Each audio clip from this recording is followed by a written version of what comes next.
evening. I'd like to call our meeting to order. We have the prayer and the pledge by Councilman Dan Dahl. Father, Son, Holy Spirit. Dear Lord, please look over this council and the mayor to continue to work together to move the city forward into 2024 for all the citizens and all the future for this town to grow. Through Christ our Lord. Amen. Amen. I pledge allegiance to the flag of the United States of America and to the republic for which it stands, one nation, under God, indivisible, with liberty and justice for all. Roll call. Mayor Pro Tem Ricky Gonsalas. Present. Councilmember Brooke Marcotte. Here. Councilmember Marlon Lewis. Here. Councilmember David Broussard. Here. Councilmember Deidre Ledbetter. Here. Councilmember Deidre Johnson-Reed. Here. Councilmember Dan Dahl. Here. Thank you. Item 1 is public comment. Ask you to put your phones on silent. And do we have any comment cards? No.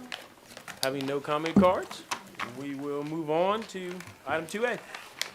Acceptance of the minutes, regular meeting of January 3rd, 2024, which will be published on January 18th, 2024. I need a motion. So moved. Motion by Councilman Marlon Lewis and a second by Mayor Pro Tem Ricky Gonsalas. Is there any discussion of our meeting of January 3rd? Hearing seen none, please vote your machines. Thank you. Item 3A. Brad Giacone, Director of Business Development with Active Solutions LLC, to provide a presentation on the equipment. Good evening, sir. Welcome, good evening. Thank you for having me. Really, presentation is a strong word. We kind of talked about it, and after your last meeting, Chief was kind of texting me and she had some questions. And that's when I offered to just come in person. So you could kind of put your eyeballs on me, and whatever questions you had, I'm here to answer to the best of my ability and kind of go into any other information we have going down the line that will provoke. So with that, if that's okay. Sure. And those that don't know, this is about the crime cameras. Just to Yes, sir. let you know, this is our new crime camera system. This is our provider, and this is our time to ask questions. To that point, I'll just kind of throw it out there. So we've been tasked with producing 125 cameras that are going to be deployed citywide. There will be another 25 license plate cameras that will be able to read license plates. Those will probably be in tandems, so you see cars going both ways. So 12 to 13 locations. And then the last thing is a mobile trailer that you can move around that will both have a camera on it and it will have license plate readers on it and digital signage showing the speed. Okay. Yes, sir. So Brad, obviously, we've done a lot of research and discussion on it. This is a major investment for the city, which is hopefully and probably willingly serve a lot of problems for our police department and assistance-wise. But I know this is not your first system you installed. So what kind of feedback are you getting from other municipalities on systems that you have installed? You know, what can we expect, not being specific? Good question. I'm glad I gave you that question earlier because you just set that teed it up. It was, let me tell you a little bit about us first, and then I'll kind of go into that a little bit if you have a second. So Active Solutions has been in business for over 20 years now. We're based in New Orleans, local New Orleans ownership. We started as a technology company, and it's kind of, you know, what keeps you up at night? How do we take technology and help you solve problems? It was right after that, and most of you will relate to this, that we had a mayor who was very vocal, Mayor Ray Nagin, and went out there and said, we're going to put 1,000 cameras up. Well, he hadn't talked to anybody. There was no technology in existence back in the year 1999 or 2000 that provided for that. There just wasn't there. So the owners of my company, we all got together and we produced that technology, and we never looked back. Municipal systems are our bread and butter. That's what we do. Having said that, we are obviously in Louisiana.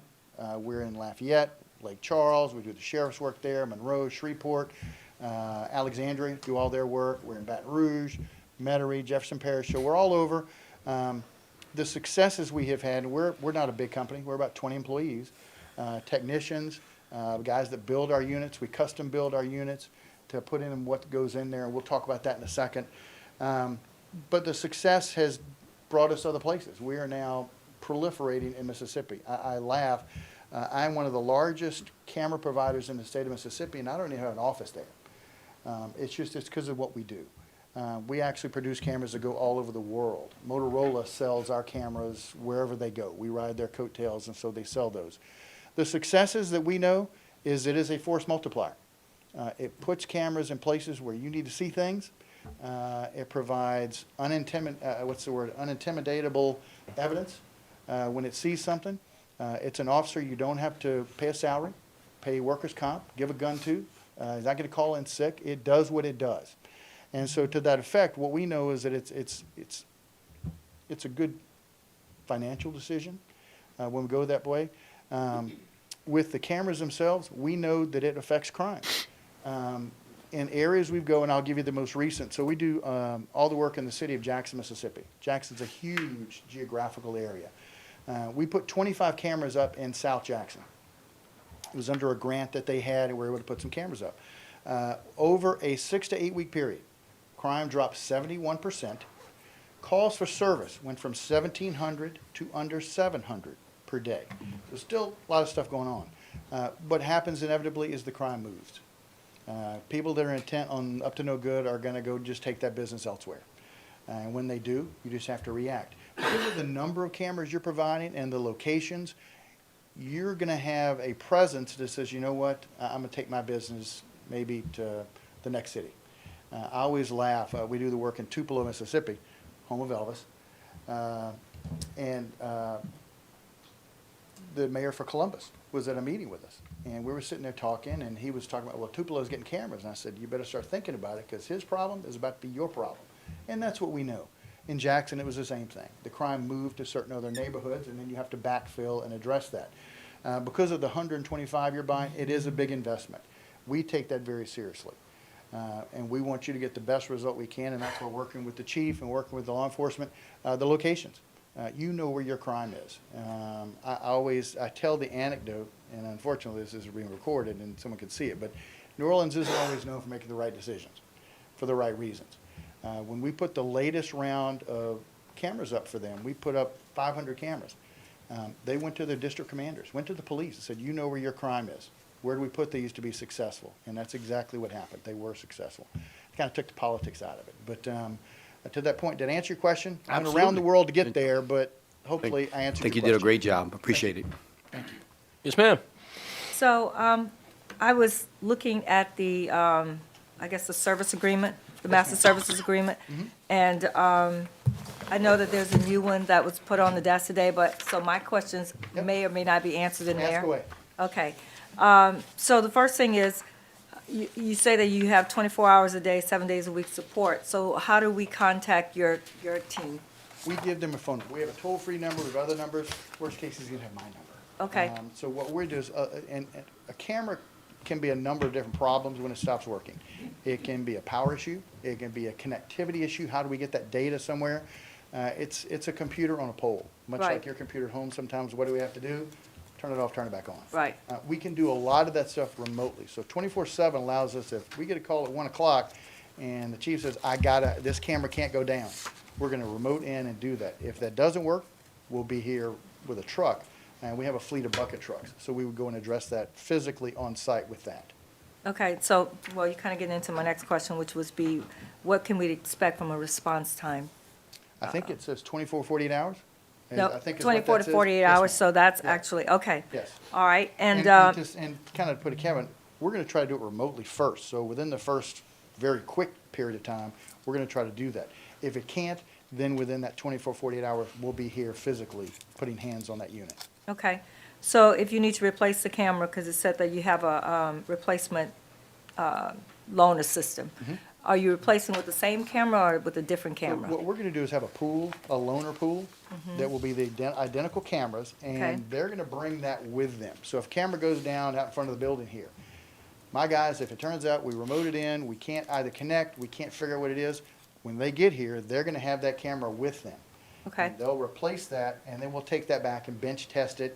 Is it something that's fixable? Is it something that it's just the camera's dead? If it's under warranty, we get it replaced. If it's not, we give you a quote that then says, hey, this is how much it costs to replace that. okay. But to the Also, point, so it's a new camera. yes, Now, what we will get furthered into, let's say this is a 7-year contract. 5 years from now, I've got 5 or 6 of your cameras that, for whatever reason, went out and they were repaired and brought back. Those are still your cameras. And so what we'll Right. do is, those are your pool. It may be that some of those get intermixed back in with your system. okay, okay. You also say system failures, act of God, deliberate harm, vandalism not covered under the agreement, which we all understand. Correct, What's, yes. is the cost the same as what we pay today, or is that cost gonna be different if you have to replace a camera due to those types of issues? So that's one of the new things in there, and I think right Okay. underneath that phrase, we address that. So everything I sell is on Louisiana State purchasing contract. Okay. So it's public knowledge. You can go to the website. It would be whatever that price is. Okay, cool, okay. If there is, and I know I asked some of these questions the last time we met, so the why chief I'm was here. trying to get some answers for me, but since you're here, I'm gonna ask them again, so I Ask 'em. apologize No, for the ask public. away. And then, is there some sort of charge for, if you had to come in and replace something due to, vandalism, or, I mean, what's The labor's included. in the your labor's contract. included? Yes, ma'am. Okay. What we don't cover is just the hardware. Some kids go out with a pellet gun or a slingshot and take a camera out, then you would just be on the hook for the camera. Okay, cool, okay. All right, thank you That's it? for now. I had like 10. I'd allocated 10 questions to you, so we're gonna come back. We're gonna come back to that. Yeah, come back to me, We're gonna come back to you. because I do have a couple more, but I want to give everybody a chance And, to and ask what this theirs. is, and this is what I will also say, and I want you to take this as nice as possible. There are no stupid questions. I do this every day. Right, I've done it for 17 years. You haven't. You know about cameras, you've done your research, you know things. I tell you, the only stupid question is the one you don't ask. well, I have a couple more, but I'll give my fellow council members a chance to ask some questions. Well, yes, ma'am. Okay, so once we approve everything, Mm-hmm. how long until you guys start putting them out? We've already started building. Okay, got Our it. target date is by the end of the month to have the first 25 here ready to install. At the end of January. January? Yes, Okay, ma'am. very good. Thank you. Yes, sir. I'll yield my questions back to Dee because I know she got some good questions. Write it down, because we're coming back. So I just want to get clarification on the software that runs these cameras. Is this proprietary software? No, ma'am. Okay, No, and we'll go into that. So, everything I do, hardware, the other stuff like that works with somebody else. I never want to hold a client accountable to me simply because you signed a contract. If Right. 5 years from now, you say, Brad, you're just not cutting it. Give you an out to be able to do that. Having said that, so the software we're using here is from a company called Fusus, F-U-S-U-S. I wouldn't call it proprietary because it's an integration software, it's an aggregate software that will be able to take your video cameras. It will take your in-car cameras if you have those, if you have body worn, if you have other cameras out and about. It can bring all of those in. And there are other companies that do this. They just don't do it as well. What Fusus also allows, and one of their strong points is, we will look at every city building right out the gate and say, okay, you have cameras in this building. We can bring those and we put a small, what's called a core device. And you look at your, just say you have 20 cameras here, we'd put a 24 device core. And all of a sudden, every camera here is now shareable back with the city system. excellent. And so it aggregates everything at one point. In New Orleans, we've had a lot of successes with that program. Crime goes up, crime goes down. It's just, it's inevitable. But one of the measuring sticks that we looked at, that the guys at Homeland Security kind of fell back on was man-hours saved. And I'm going to explain that. They have a RTCC, a real-time crime center, that at the same time a 911 call comes in, they're monitoring that call. The Fusus software, much like what they have, will allow you to pull an algorithm that says, we've got 5 cameras around that GPS phone call because it's tracked. Let's look at it. So they've got intelligence. So as an officer's being dispatched, they can then look at that. Fusus allows you to do that. The as- officer in the car can see it? Yes, ma'am. Okay, Yeah, excellent. There's a phone app, there's a in-car app in the laptops, there is a desktop, and then on the video walls that will be at the police station, same thing. Excellent. So to that point, what they noticed was, I'm an officer. I'll go one further. We had communication with Fusus the other day. We conferenced in with Brad. Fusus also can tie in the school cameras. Excellent. Now, what also it offers, in fact, I talked to the superintendent's office yesterday, is that it also can provide an alert system. And I'm in communication with thereof with the school system to allow for that to integrate, because it comes with the FUSIS program. What this does is basically, if a teacher is in a room and some event, threat has happened, they hold the panic button down. Every nearest camera in their school to where that event is will pop up on our screen. Excellent. Okay, So it is buildable. Excellent. Brad and I talked quite a bit over time, is that this system, we're very, we're gonna be in the front stage of it, but it has so much growth availability to it, because it can tie to other systems, talking about our body cam system, that ties into it. If an officer sends an alert, that'll pop up on screen. It'll work through the FUSIS system. The school cameras, tie it in, we'll do the same thing. They basically put a core box within the school that allows it to feed to us. Okay. So if a panic button hits, the cameras pop up and we're looking at what they're looking at in every school, not just where we have school resource officers. excellent. So that's where the growth is, and talk about domestic violence locations, those cameras can be tied in also. There's a lot of growth with that system. Okay, The that's nice thing great. about that is it will take any brand of camera out there. Cameras that are 15, 20 years old that are analog, they're not even HD cameras or digital. They're analog cameras that got put in somewhere 20 years ago. We can take those and bring those into a system. Graphics won't be great, but it's going to give you a view of something you didn't have yesterday. And Excellent. we start talking about situational awareness and what is an officer walking into. If I'm able to, as an officer, to call for a backup before I get to the scene and realize I'm outmanned, I've got help coming on the way before I even get there. And so Okay. it's safety. And as you say, it's expandable to all these other services. You can extend the service. Would we be able to even, and this is, I'm not talking about anytime soon, but would we be able to include businesses if they wanted to tie their cameras in? Yes. Absolutely. Talking about Okay. ring cameras and things like this, and home cameras, yes, that can be tied in also. Okay, And that's the luxury of the system, because what you start to talk about is every time there's an incident and an officer has to go to a location where there was a crime, he's got to go interview people. And inevitably, he's on Main Street, he's on the street out front, and he says, oh, well, they got cameras and they've got cameras. Inevitably, they walk up there, the cameras don't work. The business owner doesn't know the password to get into the system or anything else. This allows you to centrally put those camera views. So in other words, John Q. Officer is investigating something, he can come right back to the command center, wherever the cameras are coming back into, and look at every camera that is shared with the system from one desk. So instead of going to 5 businesses over the course of a day and a half and taking statements, trying to figure out 5 different systems that the owners didn't know, it saves time. excellent. Next proposal in a couple of months. Yeah, Yeah. we know. Yes, sir. So Brad, with this investment you're making in multiple cameras and a 7-year contract, obviously, 2 or 3 years down the road, there's gonna be an upgrade. Is an upgrade to we're getting the best and greatest now. Yes, sir. Is an upgrade included in the warranty, or we have to step up upgrade through the purchase? It is not included. But what I will tell you is this, to set your expectations. What we know from having done this for a while, the cameras will be good 5 to 7 years from now. But what we'll notice at the end of that 5, going into 7-year period gap, is the technology will have changed. And at that point, you may want to start looking at, what is our refresh policy? What do we want to look at? What's new? These are 20 megapixel fixed cameras. Each of these cameras has 4 views. And so it's a 360-degree view wherever you put it. So it's essentially 5 4-megapixel cameras, which is more than what most people have on their phone. And you think about the graphics where we've come with that. It doesn't include an upgrade per se. It's a conversation we have about 5 years from now to start get that on your radar.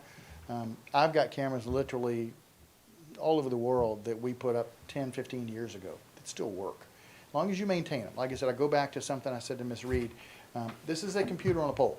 And so the agreement that we've got, the master service agreement, allows us to provide some preventative maintenance, check those, make sure the squirrels hadn't eaten through the cables, make sure you're still communicating. We have dashboards that allow us to say, oh, the camera went down. I want to know that before you do. And so we can start to address that. So when somebody from the chief calls, says, hey, we got a camera down. We're aware of it. We're already on it. It looks like this is the issue, and we're working on it. That's the issue. Cameras will work.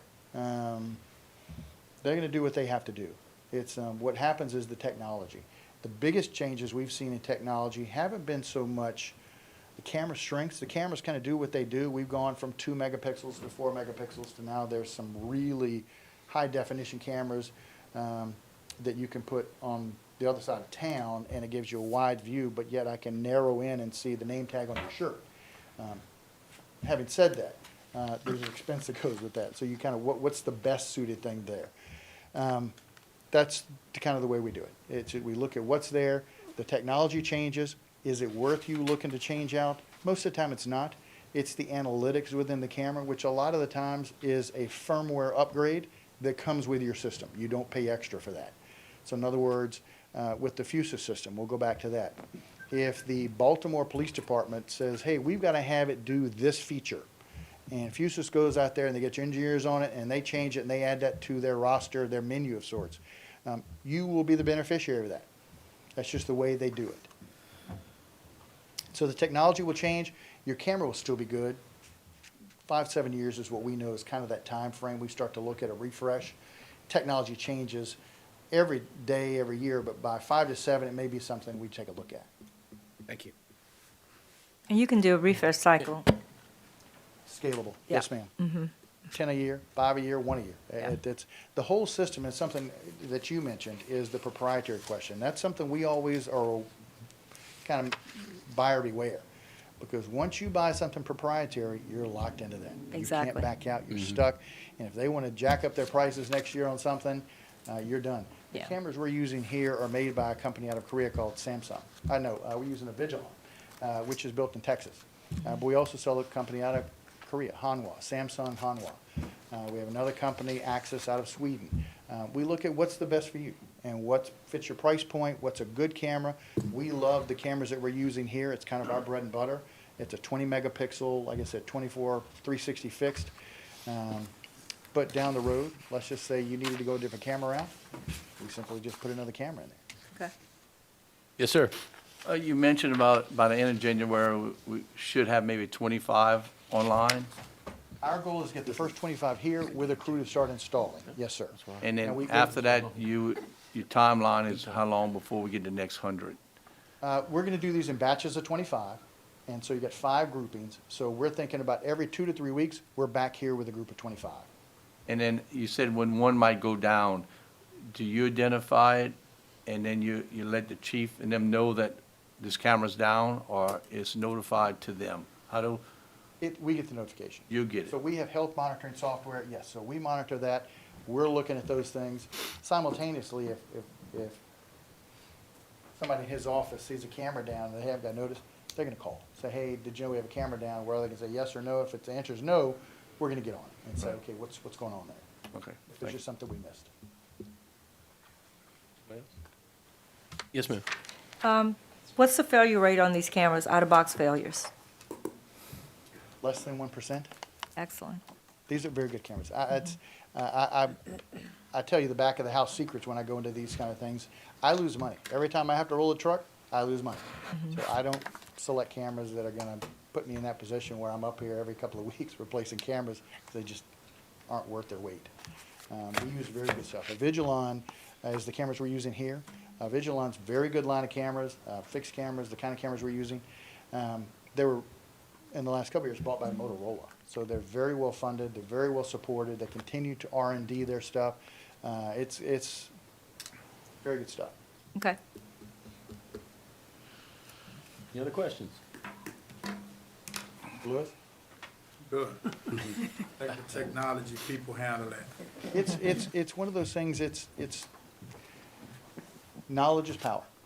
The more you know, the better decisions you can make, whether it's on a system, whether it's now that you have cameras up and running, you're able to take that information you derive from those, solve cases faster, figure out who did what and when and how, whatever that comes into. And so it's just, it goes back to something I said in the very beginning.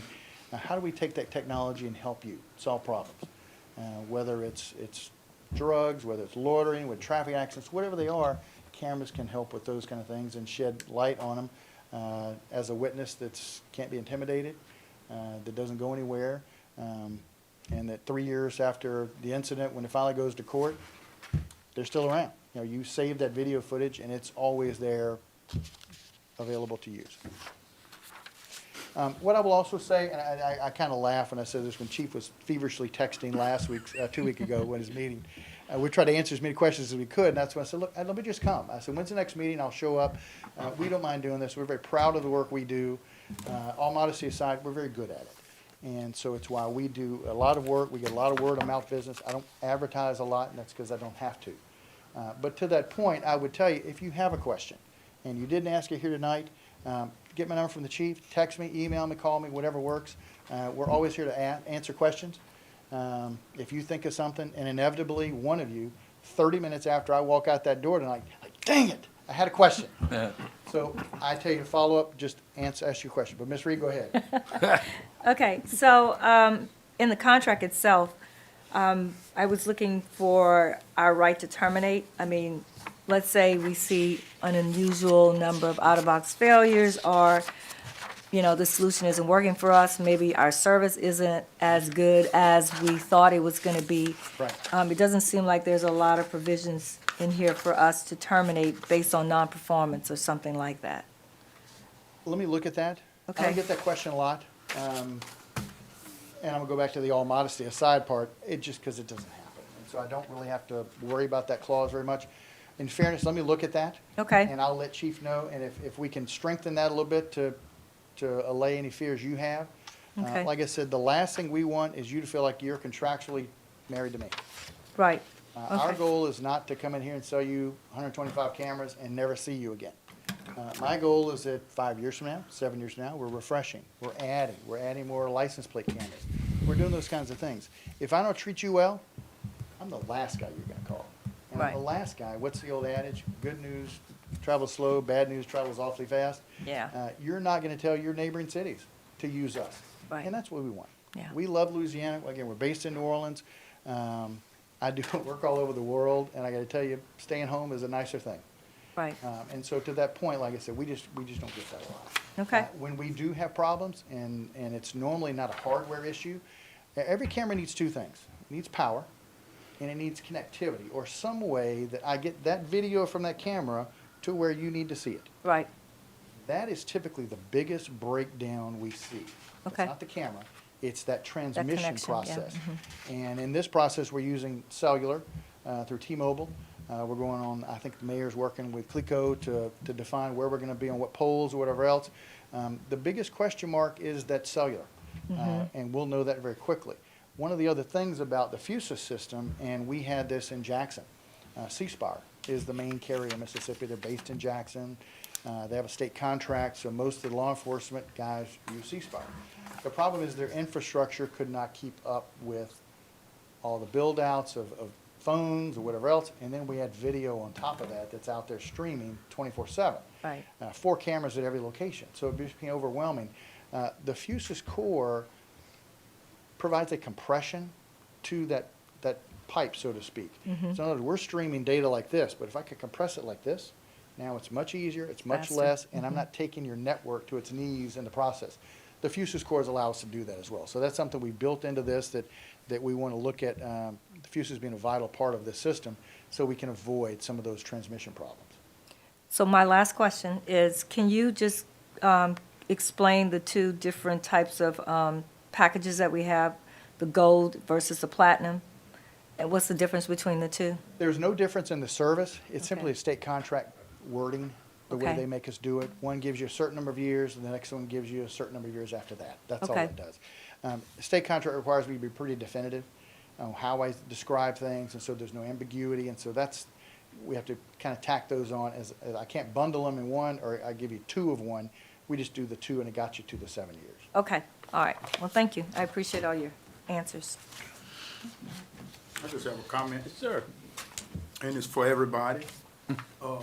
Seeing our city progress with crime cameras, and I think we're turning the table and, you know, in government and in our city and watching it grow.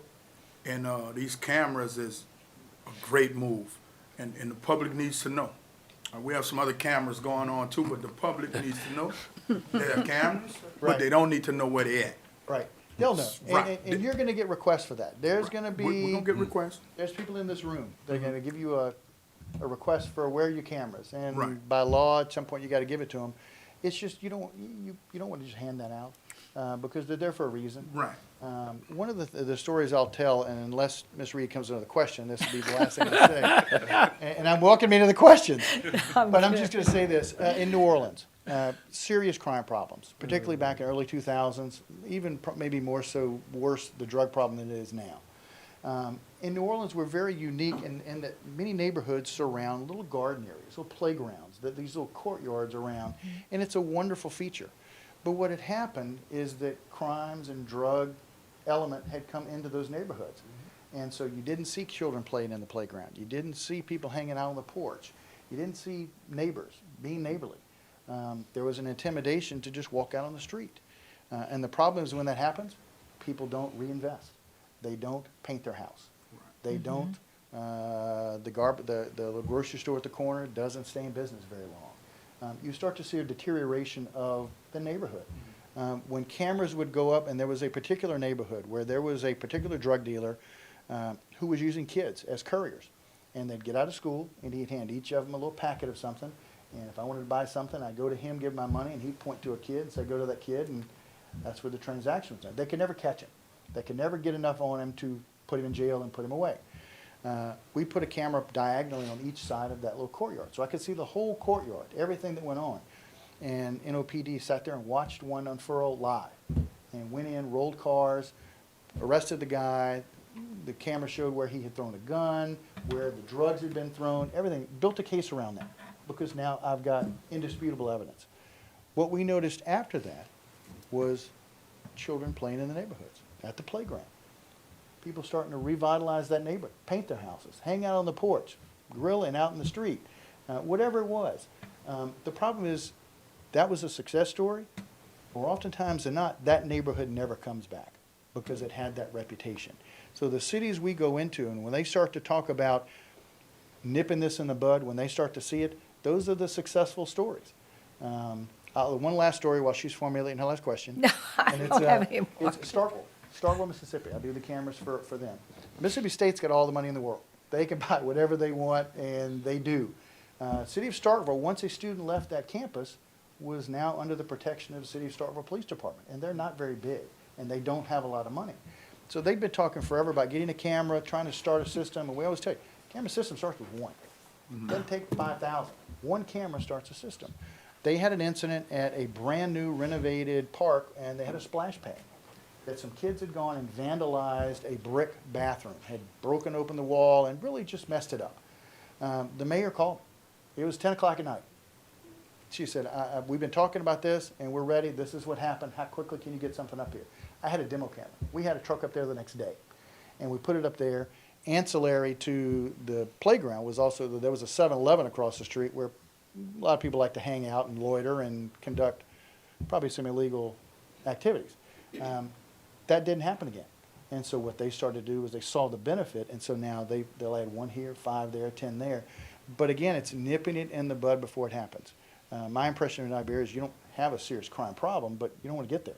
And what happens is it filters its way in, and once it does, it's hard to root out. Cameras tell people, hey, we care about what goes on here, and if you're insistent upon creating unfortunate activities, you need to take that business elsewhere. And they do. I give the example that if all of us live on the same street, and most of us here have some alarm company sign in front of their house, and I don't, and somebody with some criminal mindset comes walk by, what house is he stopping at? He's stopping at my house. Why? Because it's not a deterrent. There's no reason for him to think twice about, oh, well, he didn't have, he's got an alarm sign, let me go to the next one that doesn't. A city is the same way. If the city shows it's serious about crime and shows that they're doing these things and you start to see those results, what we have seen is the success in that it just stays away. You're always going to have an incident here and there, and it's going to happen. Crime it does. But for the most part, what you see is it doesn't kind of embed itself in the day-to-day activity of what you got, and you start to have to fight that problem. Excellent. Well, thank you for being a realist, and you said something. You said New Iberia doesn't have a serious crime problem from your perspective. coming from New Orleans, and I'm glad you said it. I'm glad an outsider said it. I do. Because we have some insiders that's saying this is a horrible place to live, I hate it here, and so on. And there's always like that when it happens close to home, and I get it. I had an uncle that was murdered last year, and that crime was solved by some cameras, so. But the you damage know, was done. The damage was done, but then I didn't beat the town up because I realized things happen, and when it happened to me, I just gotta, no pun intended, I gotta bite the bullet, It's- but I not will- beat up my town. And what we're doing is progressive to make our town a better place I to will tell- live. Mr. Thank you Lewis- for saying what you well, said. Mr. Lewis, to expound on that, I will tell you, and you're not alone in your thought process on that, what the city thinks of itself. A lot of jurisdictions we're in, I go back to Jackson again, and I think we have a local news person here, so I won't say anything there, but the news there just insists on putting negative ad after negative, everything's negative. Then everyone will talk about good things. Right. And good things happen everywhere. Sometimes you have to look a little harder, but they happen. You gotta go find them. Get those out there, and it's about positivity in your communities that people build upon. If all you do is tell somebody you're no good, you're no good, you're no good, at some point, what do you believe? I'm just no good. Yep. And you act accordingly. So, That's right. with that, any other questions? Want to thank you, sir, and for making us all feel relaxed. Like you're from Iberia. Come live in Come Iberia. visit New Often. I saw Come some on pretty in. houses coming Come down the live in- street, and Come nice. live and you feel like, we feel It's, like you're a local person talking to us and trying to solve our problem. Thank you very much. That's So, what we do. Like I said, it's, I We go thank back, you for being upfront and very frank with us. and I always tell you, again, I'm gonna walk out that door tonight. If you have a question, go through the chief, whatever else you got. We're here to answer any questions you have.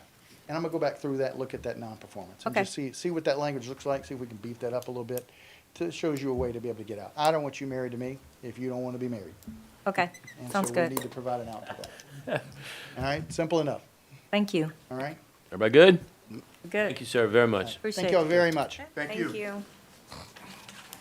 All right, moving on, item 4A. Ordinance number 2023-36, and ordinance amending section 86-102 of the Code of Ordinances of the City of New Iberia related to civil penalties for violations of the ASE and/or AST systems. I need a motion to open this public hearing. So moved. We have a motion by Mayor Pro Tem Ricky Gonsalas and a second by Councilwoman Deidre Johnson-Reed. Is there any public comment on this item?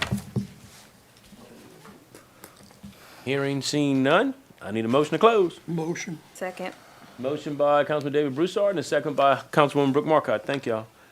Now we go back to the main motion. Motion. Second. I have a motion by Councilwoman Brooke Marcotte and a second by Councilwoman Deidre Johnson-Reed. Is there any discussion on this item? Yes. Yes. Ma'am. So I just still want to reiterate, like I said at our last meeting discussing this, I do rather the chief's fee scale that he had put out there, had a little bit more teeth in it. And that's what we're voting on tonight, right? The fee scale, the amount. Yes. Okay. So, 'cause this is just a little soft. I know some people disagree, but whenever it comes to the school zones, it is important to keep the kids safe. And since we are giving them 10 miles, I think to have a little bit more teeth in that fee, not the 180, that was high, but lower than that, higher than 80. I think it was maybe 110, something like that, I don't remember, was the starting point for that fee scale. That's just my thoughts. It was 100. You don't remember? There was 2 different scales. The chief had one fee scale. The chief proposed 100, 125, and 150, if I remember right. Okay. Is that right, chief? Yeah. Okay. Yes. Okay. I'm done. Thank you. Yes, ma'am. So I wasn't here when you guys had that discussion. I didn't know it was going to be on the agenda on that last meeting. But I agree with Councilwoman Marcotte. I think these fines are too low. I don't think they're going to deter people from doing what they want to do. I think that in order for us to keep the kids safe, anybody who speeds through a speed zone, through a school zone, and they see lights blinking, they need to pay more than $50 if they're going 10 miles over the speed limit, because they're doing it on purpose. Yeah. So I'm in agreement. I think these are too low.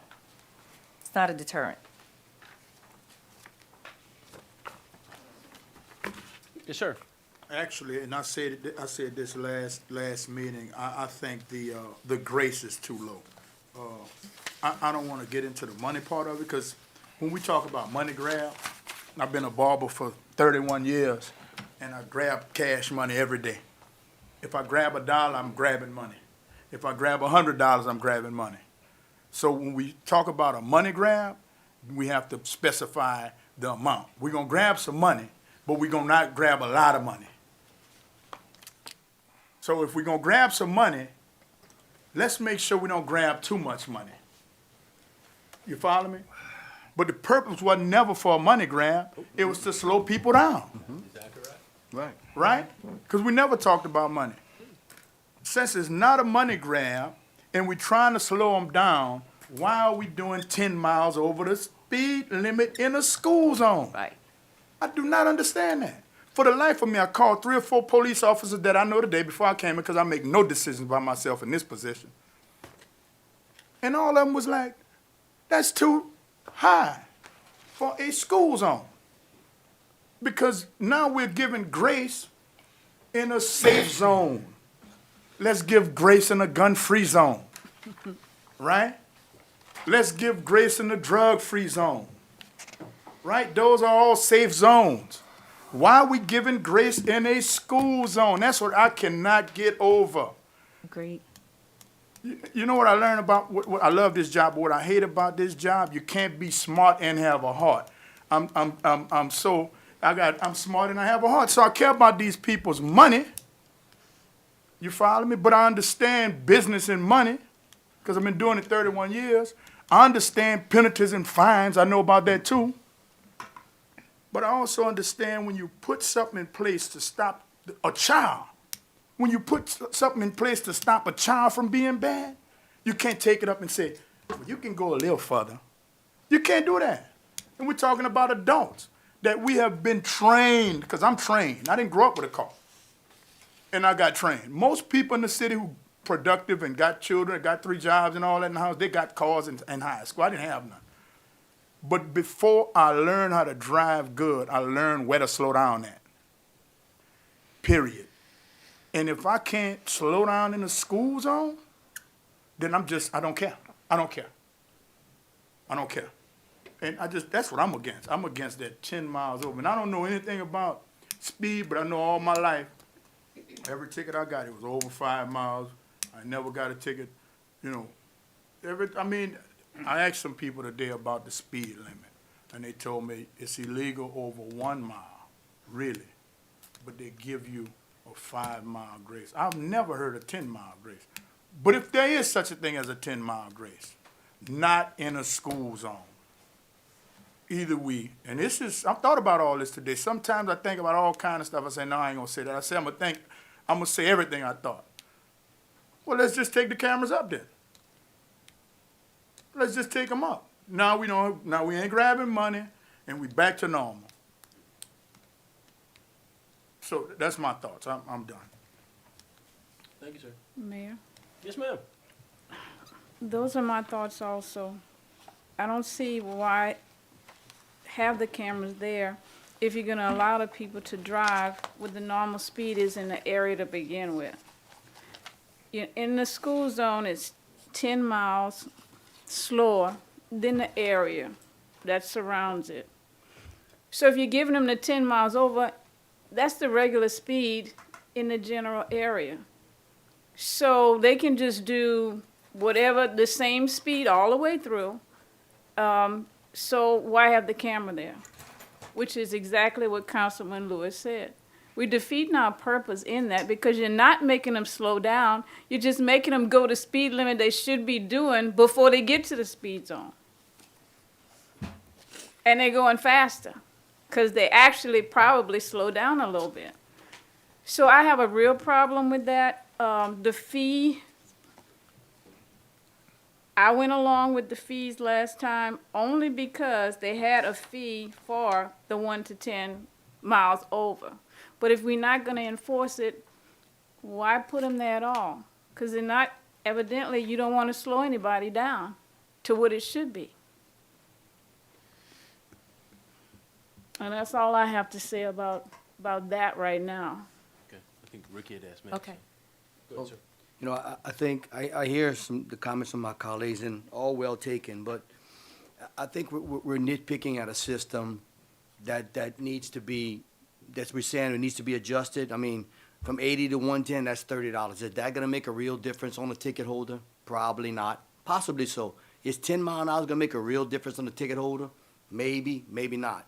I think the great scheme of things is that we're looking at the picture that we've put in to do one thing, slow people down. Are we seeing results? From what I'm hearing, absolutely we're seeing results. Look at who showed up. We seen a packed full of room. My phone blew up. So people have noticed and are slowing down. So I think the system we have in place is working and is creating a safer environment for our kids. And I'm in support of it. I think we can all say, hey, go up on the fine, okay, slow down, grace 10 miles an hour, maybe so, but slowing down from whatever, 25 to 35, is that gonna really make a big difference? 1 or 2, 3 or 4 tickets, but the system itself and people knowing that we're watching and we're paying attention to the school zone is the biggest deterrent we have and the biggest thing we have going for us increasing the safety in our school zones. And I think the system's working, and I'm gonna support it as we discussed. Yes, ma'am. You were next. So, when I first talked, I just addressed the fines, because I personally think they're too low, but I, want to let everybody know that I think that we should move forward this without a grace period, a grace threshold, because these are our children. And so if our children are walking down the street, and there are kids in my community that walk down the street, if they're playing around and one's off the sidewalk for whatever reason, they get hit by a car that's going 35 or 25, that kid could lose their life. The fact of the matter is, it is the only place that we're saying that you don't give them a grace, because it is the safety of the children that are at stake in this situation. So I don't agree with any type of grace period. I don't agree at all, and I think these fines are too low, because if I'm going 10 miles over the speed limit and all it is costing me $50, that might not deter me. So, and keep in mind, we're asking people to slow down from 7 to 9 and from 2 to 4. It's not all day. So if they can't slow down during school hours, that's a problem. So I'm asking the council to rethink this, because we are, and don't get me wrong, 90% of the people in New Iberia are going to follow the rules. They're going to do the right thing. They're going to slow down. We're trying to change the behavior that other 10% that does not want to comply. And so the only way to do that is to hit them in their pocketbook. If they get enough of those fines, they're going to slow down, or they're going to avoid the school zones, which is what we would hope that would happen. So I would say, let's get rid of that threshold, and let's charge people a good amount who are speeding in a school zone between those school hours. Because if you can't slow down during those hours, avoid it altogether. Take a different route. Thank you. Yes, sir. Wait. Mayor, I'm the one that suggested we go down on the fee, because I only been on the council for 3 weeks, and I have a shop, and one of the schools that 3 most weeks tickets plus are 20 written years. are in my district on North of Lewis Street, and it's a 20 mile an hour speed zone, the lowest one in the city. Mine's 15. Well, Lewis Street, I would love to know how many people go down that street. It's a main road. I had people lined up at my shop. I'm not gonna lie. It was unbelievable. And that's why I thought, and in my situation, in my district, if it costs them more money, it's just hurting them, where they could be spending their money on something else. It gets their attention. But in my situation, they move to the next street if it's too high, to Vicnair or to Priu. It happened before. And in that neighborhood where the kids are playing outside, it's more of a threat than when the school I'm speaking of in North Lewis is, because the school is so far back. I am just representing my district. It's what's happening in my district. And the amount of people that's talking to me, that's coming to my shop, that is very disturbed about how much it's costing. They're not saying they're doing something that's not right. They're slowing down. But why are y'all trying to break us? And I said, look, we're doing the best we can. So, I mean, I was supported, because that's the feedback I got. And every district has a different school, as was DD or everyone else has. But I have North Lewis, a lot of traffic. a lot of traffic. They come out the Louisville Road, they come out, got the hospital. It's a lot of traffic. It's a different than being in the neighborhood. But when you, I represented that district 10 years, and when we addressed the school zone back then, the people moved to other streets. So I got a little different situation than some of y'all might have, and I just listened to the people that came to me, and is still coming to me, and at least with this fee, they don't feel like we're taking advantage of them. I think they're getting the point to slow down. I know they're slowing down. The other day, I had someone in the hospital. I sat at the in my truck to watch them. Man, those brakes are happening. It's working. No matter what happens, it's working. But I just thought it would be a fairer way for get their attention. And my situation is because the traffic is so much on Lewis Street because of the hospital and because of Louisville Road. And I don't want the traffic to move to neighborhoods where the kids are playing outside. This school, where I represent, has a fence around it. I'm not saying that's, the right thing to do, but they're away from the street. If you move them to the neighborhoods, in my situation, they on the streets playing basketball. So that's why, like I said, I just think this is fair for the situation I'm in. Thank you. Thank you. Oh, yes, sir. Yeah, I don't want to interfere with the legislative decision about whether or not the fines are too high or too low or anything like that. That's not my place. But I don't see anything in here about a grace margin. How's that done? I mean, this says 0 to 10, $50, right? I mean, 1 to 10, $50. So how do we build that into that if we're going to have it? Yes, ma'am. So, based on my conversation with the chief, it is a standard operating procedure, but it was actually shared with the public in a meeting, in a council meeting, and that's why it needs to be discussed again, because it was shared with the public. So they know that they can now go 10 miles over the speed limit and not get a ticket. And I'm saying we shouldn't allow that to happen. And so that's why it came up again today. No, I'm not, I think I understand that. I'm just saying the way it's written, Right, shall be responsible 1 mile an hour over. There's no grace in this. Right, it's discretionary, seems like. right. Well, And whose discretion? if we're gonna do it, we ought to, document that we're doing that, or we're allowing that, because right here, there's no grace in this. Okay, so should we let it be known that it is written in the ordinance that if you're going 1 to 10 miles per hour over the speed limit, that you can be ticketed? Right? Pretty We much, want you to be ticketed. pretty much that's why I voted for this, because it had something there for the 1 to 10. Because the conversation was, there was a grace in there. So when we put in an amount for the 1 to 10 over, I was in agreement with that, because those people should pay something. Or like I said, you just doing the regular speed limit or above, that's normal for the area, which is really unacceptable in the school zone. No, go ahead. Yes, sir.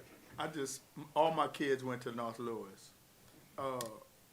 In the respect of everybody, if they move to the next street, we gotta remember, school zone, and school zone time frame. That's right. Kids shouldn't be playing during school time. They shouldn't be playing. We got another problem if they playing. If them school children not in school, then we got another problem.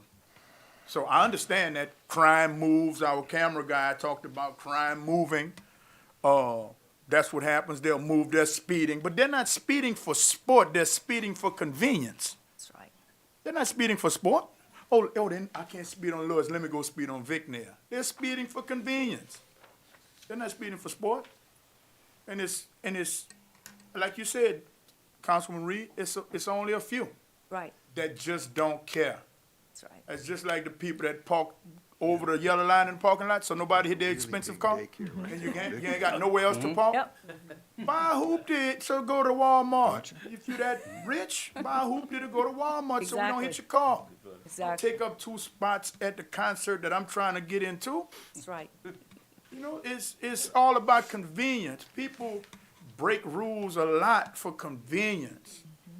You know, these are the people we're trying to fix. Because let me tell you something. The people who's committing violent crime, they stay completely away from them schools because they've been trained. Guess what? School zone, drug-free zone. It's regular people that's speeding that we're trying to slow down. Regular good people coming from the hospital, coming off the Louisville Highway. And if you look at the Louisville Highway, they ain't got much longer to stop, so they leaving Louisville Highway and they zoom. Remember, they got a school right there. Depends what direction you're going. But either way, though, but off of Louisville Highway, it's like, zoom, okay, the school, right? By the way, you say you represent your district. You know me, you think. You represent your district. We got 2 totally different districts, you know that. I didn't get not one call about the speed, not one. You know why? They didn't have cameras on Hopkins Street because it was state highway. There wasn't a lot of speeding on Anderson Street because they got 2 4-way stops, one at Mississippi and one at Rosalie. Now, I want to say my Aunt Peggy fixed that speeding problem years ago on Anderson Street. But, so, you know, the dynamics are different. I'm trying to protect, look, we work together, right? We're trying to protect everybody in the city. So I'm trying to protect people in your district. You know, kids in your district, not even kids. Grandma who picking up their child from school, who drives slow automatically, right? We all gonna drive slow when we get old. And that guy coming 10 miles over the speed limit and he hit a T-bone. It might not be a bad accident, you know what I'm saying? If you're old, it might shake you up a little more than it if you're young. But I'm just saying, though, it's a lot of things we can unpack in this, a lot. A lot. But again, let me say this and I'm done. I'm okay with a grace. And you know what, Dan? I'm all right with the fine. That's where the hard part come in at. I'm all right with the fines being, you know, moderate. I'm all right with that because it is a busy intersection. I never said I was against that. Last meeting I voted against it. It's in now, so it's fine. I'm against the grace period of that, and then you just helped, Jeff. Thank you. I'm against that telling people that they can go over, telling them they can go over 20. You know, telling them. We should have never told them. We told them, now we, you know, so, since they know, make it, you know, make it real.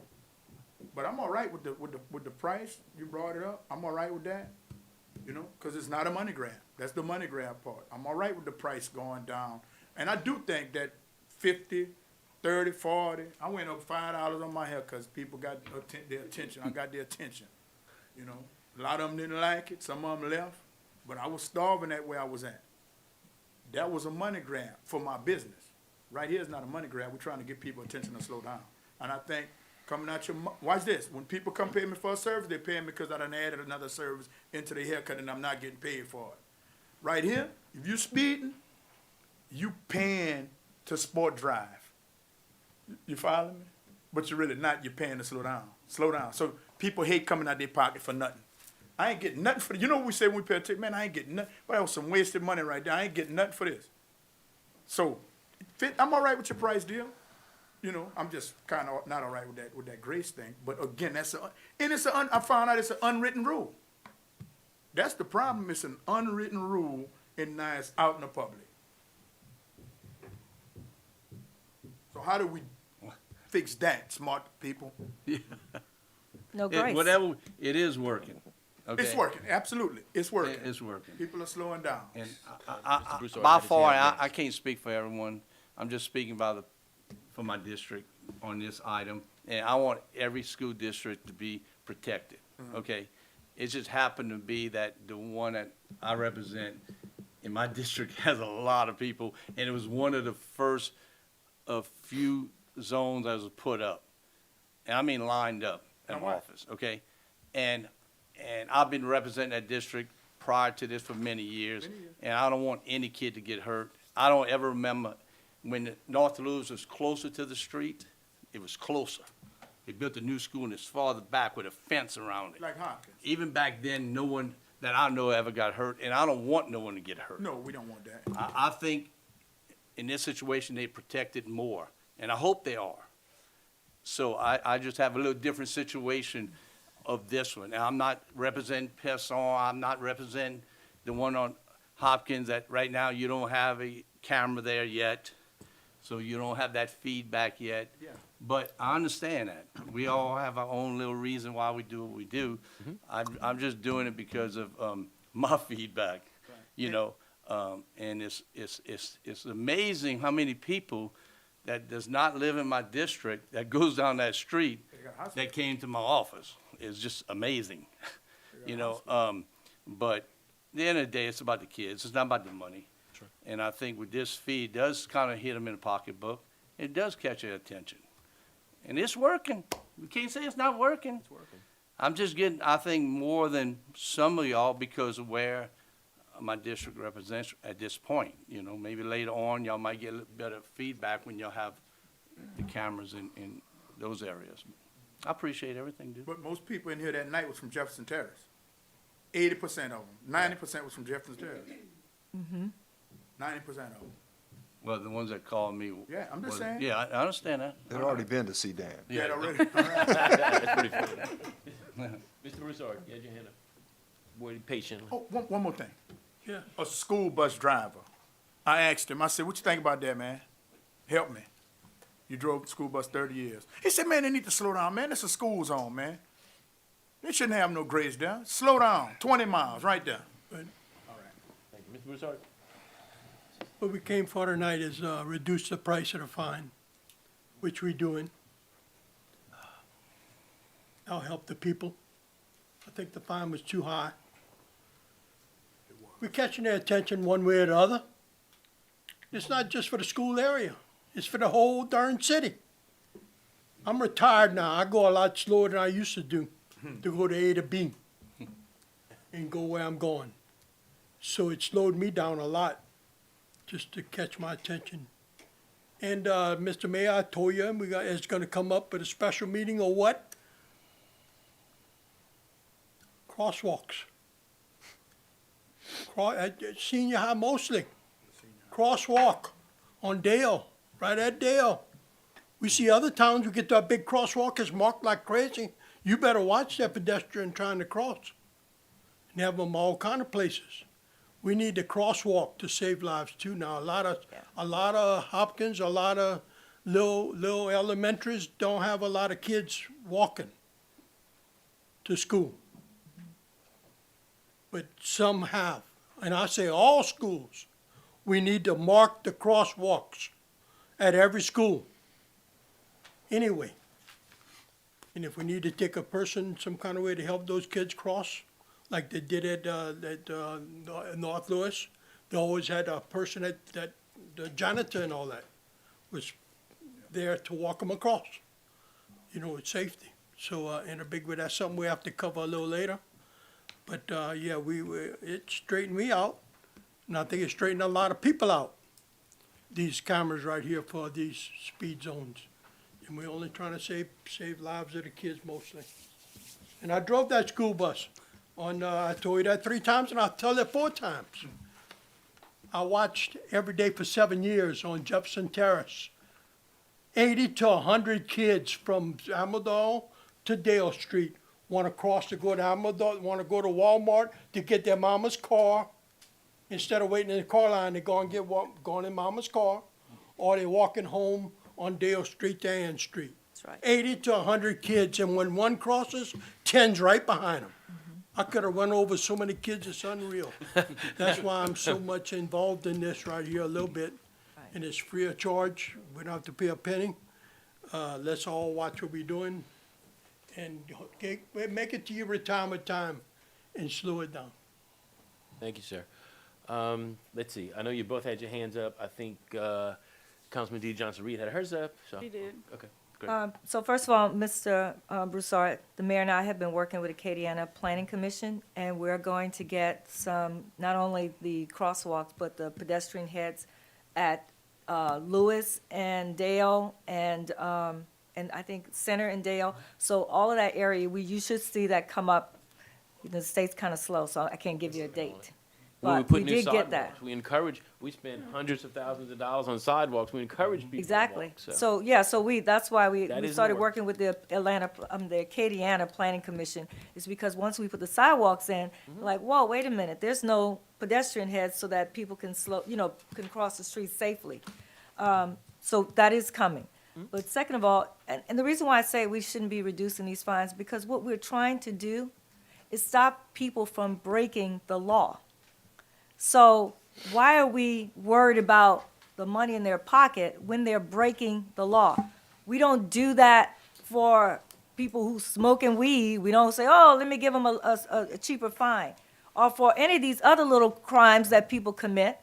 A crime is a crime, okay? And so my thing is that we're trying to make sure that the 10% of the people that are, just don't want to comply, that we hit them hard enough to the point where they say, you know what, it's not worth it for me to speed through that school zone because I don't have $150 or $180 to waste. So that's my thing. They're doing something wrong. It's not like we're hitting them just because. They're doing something wrong, something that they know is wrong. I bet the chief could, if he stood up, he can't tell us that we had 0 tickets since January 8th. Exactly. That's the point. So it's probably better, but the ones that don't want to slow down, they haven't slowed down. So giving them a $50 fine isn't going to make it any better. That's my thing. So, and then the last thing I would say is maybe more children would actually walk to school if we could slow some of these folks down. But kids can't walk to school today because it's not safe. There's a lot of neighborhoods across from North Lewis. I bet those kids could probably walk down that street and cross that street if it was safer. But they can't, so the parent has to take them to school. So what we're trying to do is make it safe for our kids. And I'm on the side of no grace period and no reduction in these fines. Thank you.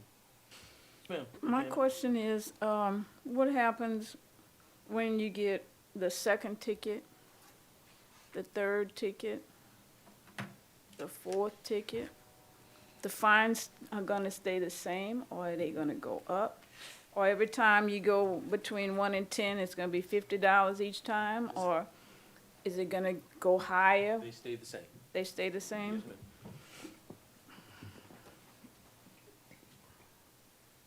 I'm really not in agreement with that one, because then you're a repeat offender. Like, if you have a DWI, the penalty's not the same for doing the same thing 2 or 3 times. Yes, my God. God is good. And God should be paying attention to, and definitely He is paying attention to what we're trying to do tonight to try to save some kids from possibly getting hurt. No, we haven't had any kids to get hurt. But there's always a first time. And we all know one would be too many. Exactly. Yes. We all agree with that. That's the two things we do agree with. We all care about the kids. We might have different situations in our different districts, and we can all agree that no matter what we do, it is working. It is slowing people down. We need to continue that, but people are, you can go by the school zones and see that what we're doing, we knew we had a problem, and the stats that we studied this and everything else showed we really had a problem. So none of us are reacting to, to nothing bad, right? We're being proactive because we knew we had a problem. So regardless of how this lands, we know that we can agree it's working, and we can all agree that one would be too many, and that, there was a reason to do this. Agreed. Where we land, we land. A comment, because Okay. I'm sorry. Because senior high is in my district. They do have the little buttons that you can push all the way down to cross. Yes. So if the kids are crossing in the middle to go to Walmart, they jaywalking, actually. They should go all the way down to where you're supposed to cross and come back. Yeah, we're trying to get some Yeah. heads in a better location is what Yeah. we're trying to do. Get some in a better location, okay, to go to Walmart, Yes, ma'am. okay. Yes, ma'am, you had your hand up. Yes, how flexible is Blue Line? Like, let's say we approve this fine scale tonight, the cheaper one. and we see within a month that maybe it's not really doing anything, maybe it's not getting anyone's attention, are we able to bring it back? I can tell you that Blue Line is a business, okay? They invested the money. We did not spend any taxpayer money to do this. Right. Were they happy that we reduced the fines? No, they weren't, because they're a business. So at any point in time, if we tried this and it, we thought it was not doing what we thought it would do, I do not think that a company is going to say, oh, I want less money. So the way I look at it, if you pass this tonight and in a month or 2 months or 6 months, you think that this is not the deterrent you thought you wanted, Blue Line is not going to say no. I mean, Okay. I'm not being ugly, but that's No, business. I just didn't know if it like messes with all their paperwork, but everything should be computerized and I it should don't be think easy, so at all. easy change. Okay, gotcha. Yes, ma'am. Okay. Question? Yes, sir. So Jeff, in the ordinance, if you look at item C, does that not give us the authority to set a variance on the speed limits, in any regards? I don't No, I'm think so. asking. It says amended. But it says, as those state guidelines are amended, Okay. we track those guidelines. Okay, that's what I'm So, not really. Our guidelines. I looked for that, but no. Okay. No, this is 1 mile an hour, you pay a fine.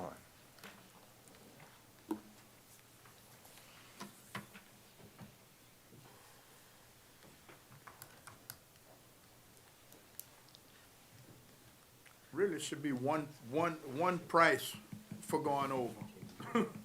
Sir? It should be one good set price for going over. That's what it should be.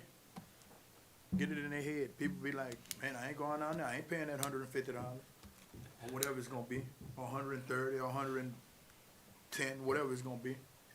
It should be one price. It's almost like you're giving people, oh man, if I do this, I can pay 50. If I do that, I can pay 80. If I, This is- you went over in a school zone. And we don't care if it was 1, 2, 10, 5, whatever. That's the point I was looking at. Now I'm looking at another point. Why we got this scale of prices for?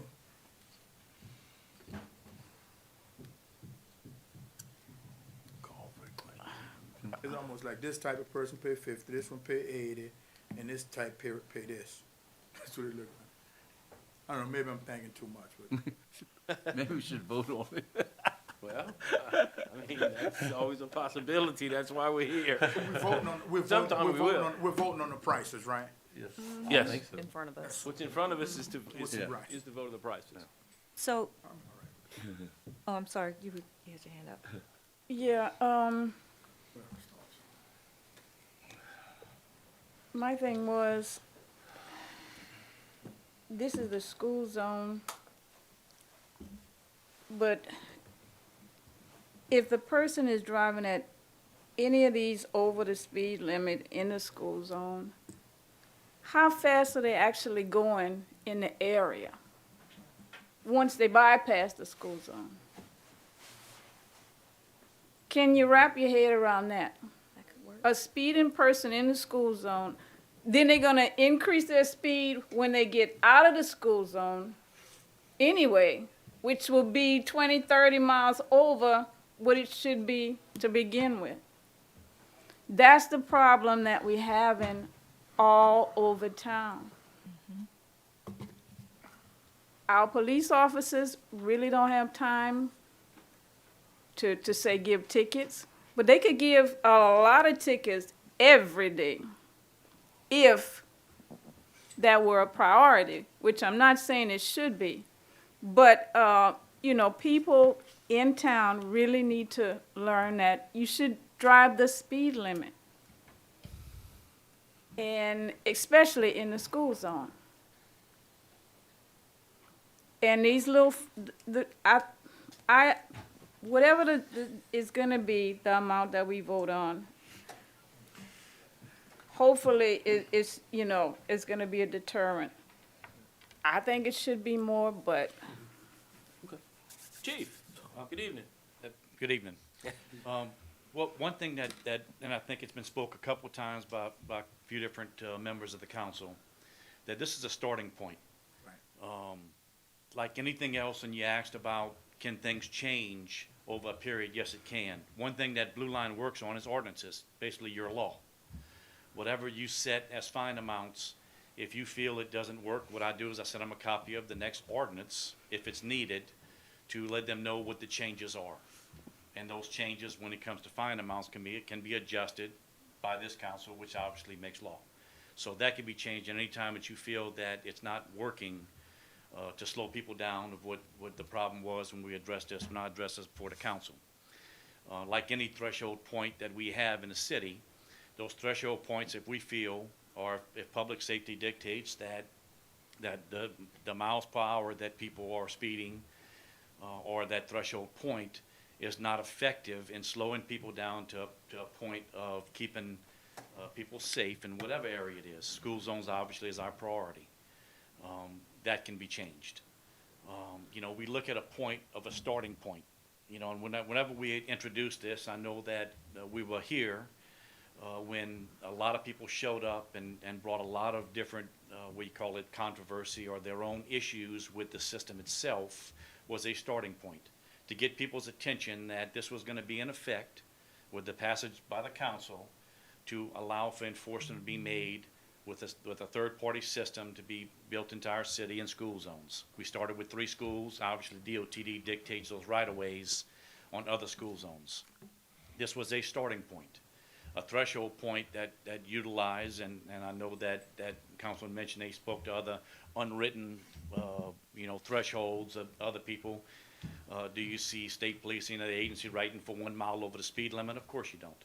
There's a point of where is that safety, where is the odometer points, those things. There's just factors that can be brought up that dictate. Now, when you talk about threshold points, generally when you say that X amount of speed over the speed limit is where you start the enforcement point to slow people down to that point and less. Well, generally somebody doesn't go to that threshold point and say, I'm going to drive that and take a chance that my odometer is correct. They generally go 3, 4, 5 miles under that to make sure that they're under that threshold point. It's a starting point. If at any point during this that we feel, and council people I know that we talk, and I know you talk to the mayor, and the mayor talks to me, we talk daily, about whether these cars are driving at too unsafe of a speed, then we adjust that. And we allow that point to move back, or whatever that is. We feel an enforcement point needs to be to slow people down under those limits. You know, yes, 1 mile over the speed limit is speeding. You know, Jeff mentioned that, and that's what it is. What is that enforcement point that you put people in that somebody can debate that their odometer was off and allow these appeals to take up all your time? And more of your expenses to hear these appeals on a higher number because of 1 mile can be disputed. Because like anything else, the LiDAR is going to tell you that it's plus or minus 1. So that 1 point is going to be off there because the LiDAR is going to tell you that it could be plus or minus 1. So that 1 mile is kind of out the equation because it can be, that 1 mile is lifted in there. You know, so we had to have a starting point. This was the starting point. The discussion is well, and I've heard your voices, and I know we've had conversations about this. I hear your voices, and I understand why you stand where you do. But for me, this is a starting point to get people to recognize that they need to slow down in our school zones to keep people safe, to keep our kids safe when parents pick them up and drive out of those schools into our streets where they can be safe, where safely get onto the streets without having to worry about a speeding car flying by. I get it. Is it working? Like I said, I told the last council meeting that I spoke with the chief of Karen Crow, and that their 2 years that they've been in place, they've seen a 96% reduction in what they were seeing from day one. It's working in other jurisdictions that it's happened. It's working here. People are slowing down. Are there some people still speeding? Well, they're going to get the message when they get those tickets in the mail. The message will be very clear that they need to slow down. The ones that are not receiving the message in the big gigantic billboards that we put out, that the mayor put out and this council put out, if they don't recognize that, then I agree with Mr. Lewis when he mentioned that they just don't care. Well, they're going to keep paying fines until their pocketbook starts really hurting, you know, when they could be paying for other things. Yes, ma'am. So, Chief, do we know if our fines are matched with the ones in Karen Crow and all these other places? Are we comparable to them when it comes to the fines? I believe that Karen Crow starts at 110. Yeah, we're at 100, Karen Crow's at 110. Actually, the new rates are comparable with Karen Crow. We were kind of in the middle with the other rates, but this is comparable to, you know, within $10. So 1 to 10, they have it at $50 on Karen Crow? I didn't look at the 1 No, to 10. I believe, I believe they start at 110. Okay, so see, that's my point. I mean, it's like the jurisdictions where you've seen that reduction, they're not reducing their fines down to a point where it's so low that people don't have to really care. Yeah, I wasn't here for the meeting when the fines got brought up, but 80 to I wasn't 110 is either. about a $30 difference. You know, I'm not gonna Well, be in this says opposition either 50. way. So, I mean, if they're starting at 110 and we're at 50, I think we're and at we're a 80 on bigger that- city. On the point of where they enforce, I think it's 80 to 110. okay. So you're saying from 11, okay. Yeah. Again, I don't know why we would reduce it when we're a larger city than Karen Crow, and they're making their people pay those kind of fines. And people still moving to Karen Crew. Exactly. So again, Y'all been there lately? I don't want to beat a horse to death, so. But I'm sorry, thank you for answering that question for me, because Mayor, Thank you, Chief. Yes, ma'am. at the last meeting that we talked about this, it was suggested by Councilmember Doyle that it be reduced by $100 for each grouping. So that's how it came to be this. Originally, 1 to 10 was 150. And then the next one was 180. So everyone got reduced, the other one was 210. So it all got reduced by $100. but instead of doing that, why didn't we match some of the surrounding communities? So it's consistent throughout Acadiana. But none of them were, we'd have to look at it again, but none of them were really consistent. Everybody Okay, but we everybody could kinda have, did their own thing. yeah, but we could get closer to somebody who's comparable to our size or something. It just feels like we're opening up an opportunity for people to speed in those school zones. Yes, sir. The chief spoke about, we can change this. They've been writing tickets since the 8th, right? Yes. What number are they sending out fines right now? Chief, you. Yes, well, when the 8th started, generally, it's a 2-day threshold before our office gets it, and my lieutenant looks at them and sends it through. So it's a 2-day window there, and then they get those approvals and those batches back to them, and that's when they process those and send out. So you're probably looking at a 3 or 4 day by the time it goes through the mail, so 4 days after. So probably the 8th is gonna go out on the 12th. So Friday. So it probably, yeah, they're receiving them, people are receiving them now. I would like to And once it starts, it just continues make a on. motion so we can get this thing rolling and maybe come back and whatever, but we're in a situation where we have to make a decision for them to start sending out these fines, you know. So question, You- today, if You they get making the, a? oh, I'm okay. sorry. Well, I don't know if he was finished. No, go ahead, I'm sorry, yes, ma'am. Oh, I apologize, I thought he was finished. No problem. Okay. So today, if they get a fine, or let's say they got a ticket on Friday, they're on the original fines, right? They're getting that fine. No, they're getting this No, they're getting the fine. new fine. How could they get the new fine? We haven't put it into law. We did at the last time we talked about it. We said it would be in effect until To the motion. the 8th. We did. We did. Okay, I wasn't here. Was, yeah. We did. Okay, well, We made it I thought it had to be effective on the final this tonight. 8th. We made it on effective on the 8th. We had to do something because Okay. the tickets were going out. Yeah. Well, kind of seemed like we should have, just my thoughts, we should have left it at the old until we were finished with this, because now we're not all in agreement. I got a question. If we voted it in last time, then what are we doing now?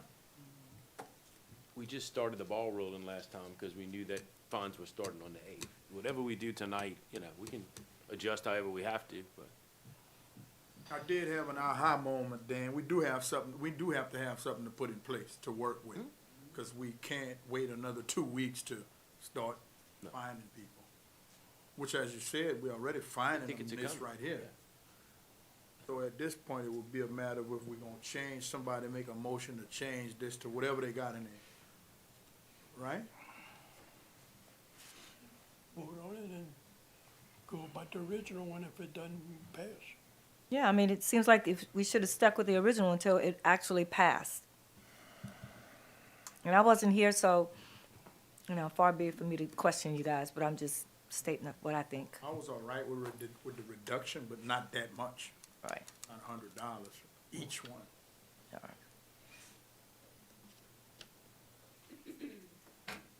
That's why I voted against it.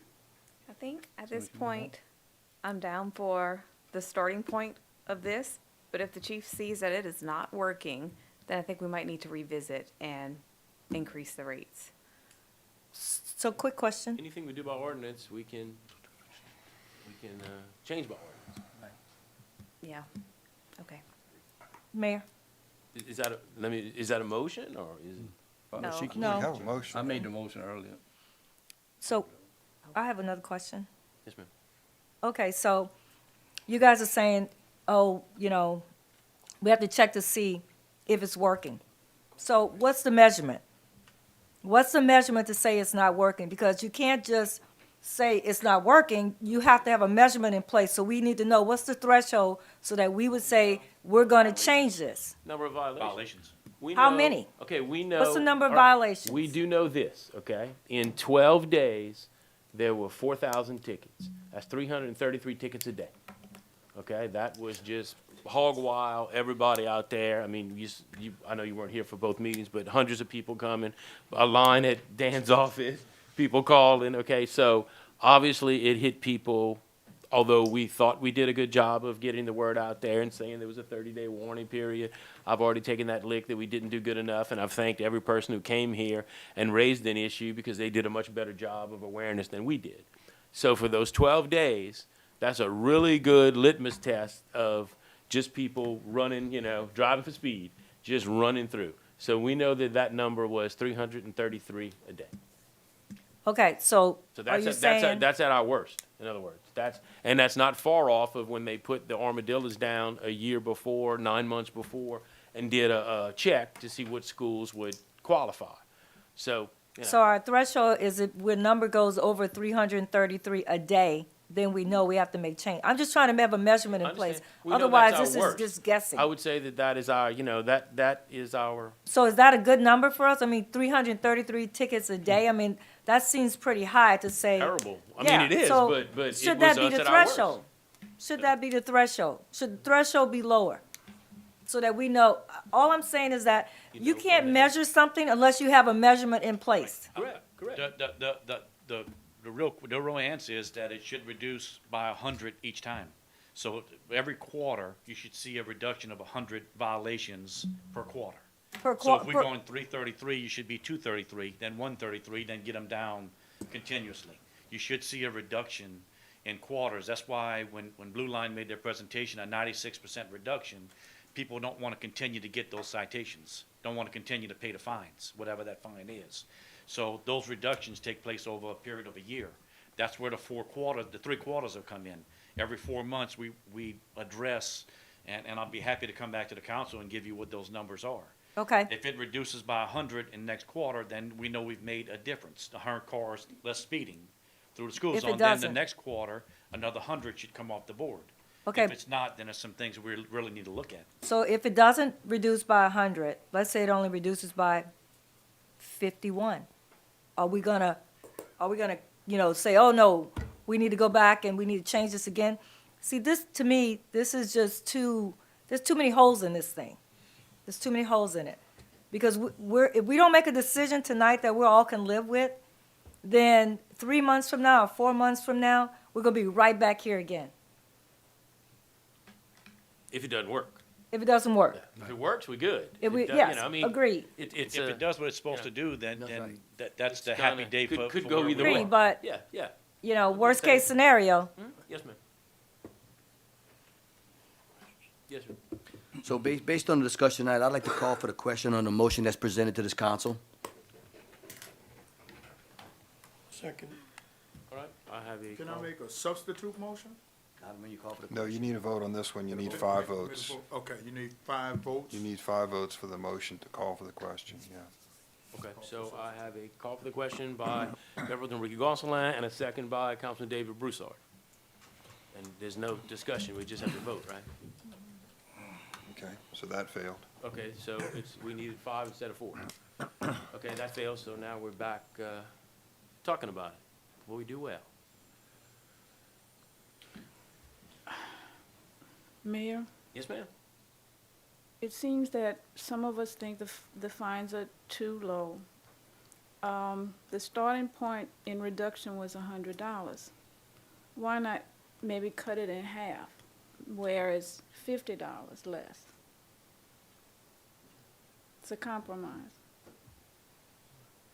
I just, you know, I know y'all looking at me, I'm sorry, but Okay. I'm just committed to this, got committed to too many people, and I'll be glad to bring the list to y'all, because that's how many people I talk to.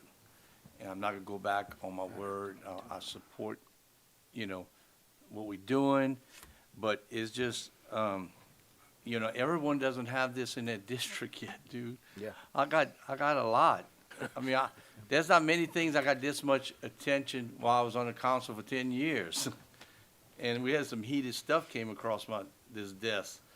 I mean, it's been bad. And I'm just saying, if it's not about money, it's about the kids, so what does it matter what the fee is? I'm just committed to this because that's what I told the 100-something people that I talked to.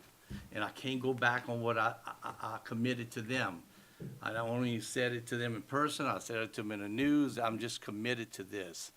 And that's where I stand. I'm so sorry. I just, I like to, I stick by what I say, and I'm just getting a lot of people because of where it's located in my district. I mean, I know they got senior high. I'm not sure what's going across those, how many people are going through senior high.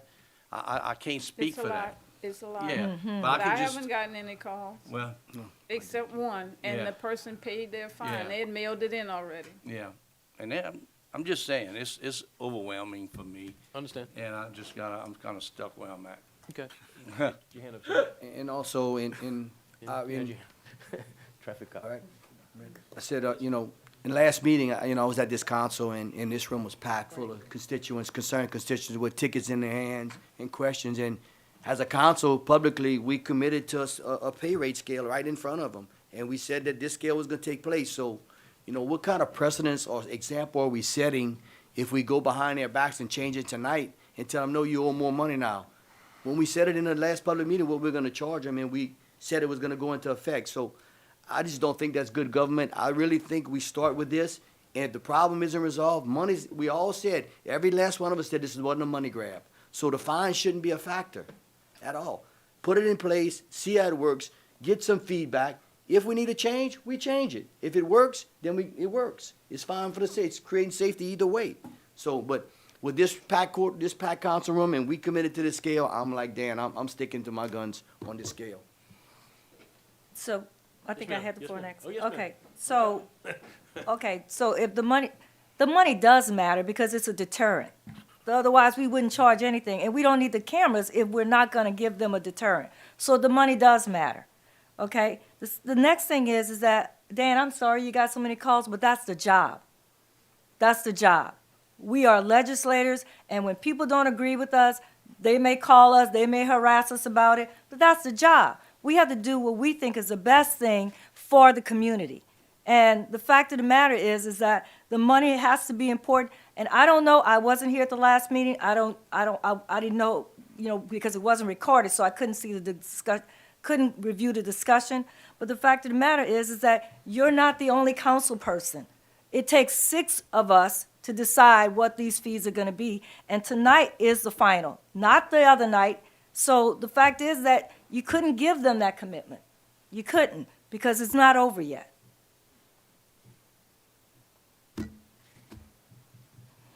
What else? Chief, do we have, if I can ask, do we have the new numbers? Do you know, I mean, from the 8th when the tickets started again, do we know how many tickets we get? Could we figure out how many tickets we give in a day? If I recall right from, well, it was 333 a day is what our numbers were. That's what we were before. If there was 12, let me do the math just to make sure. If there were 4,000 tickets in 12 days, yeah, 333. That's where we were last time. And it might be too early to tell. I don't know. Did we have anything to Yes, know the from the person 8th till that- now? The person that is doing it, I want to say that he had told me 259, but I want to double check to make sure that that was a number for that day. Which For the means- 8th, Right, well, yeah. yeah, and 333 per day, so 259 would be less. But let me double check, 'cause I don't want to give you an answer that's incorrect. No, I agree, but do you see that, that's not a big reduction. Don't get me wrong, I know That's many people 74. forgot. That's 74 for the first day that it was back. I mean, Okay. that's on track to, that within a quarter we would be. 25%. We're saying we need to be 100 down in a Okay. quarter. So 74 in the first week, if that holds true. No, I no, mean, I'm- in the first day. First day, in the first day. Yeah. But if that holds You don't know what the true- next day was. Right.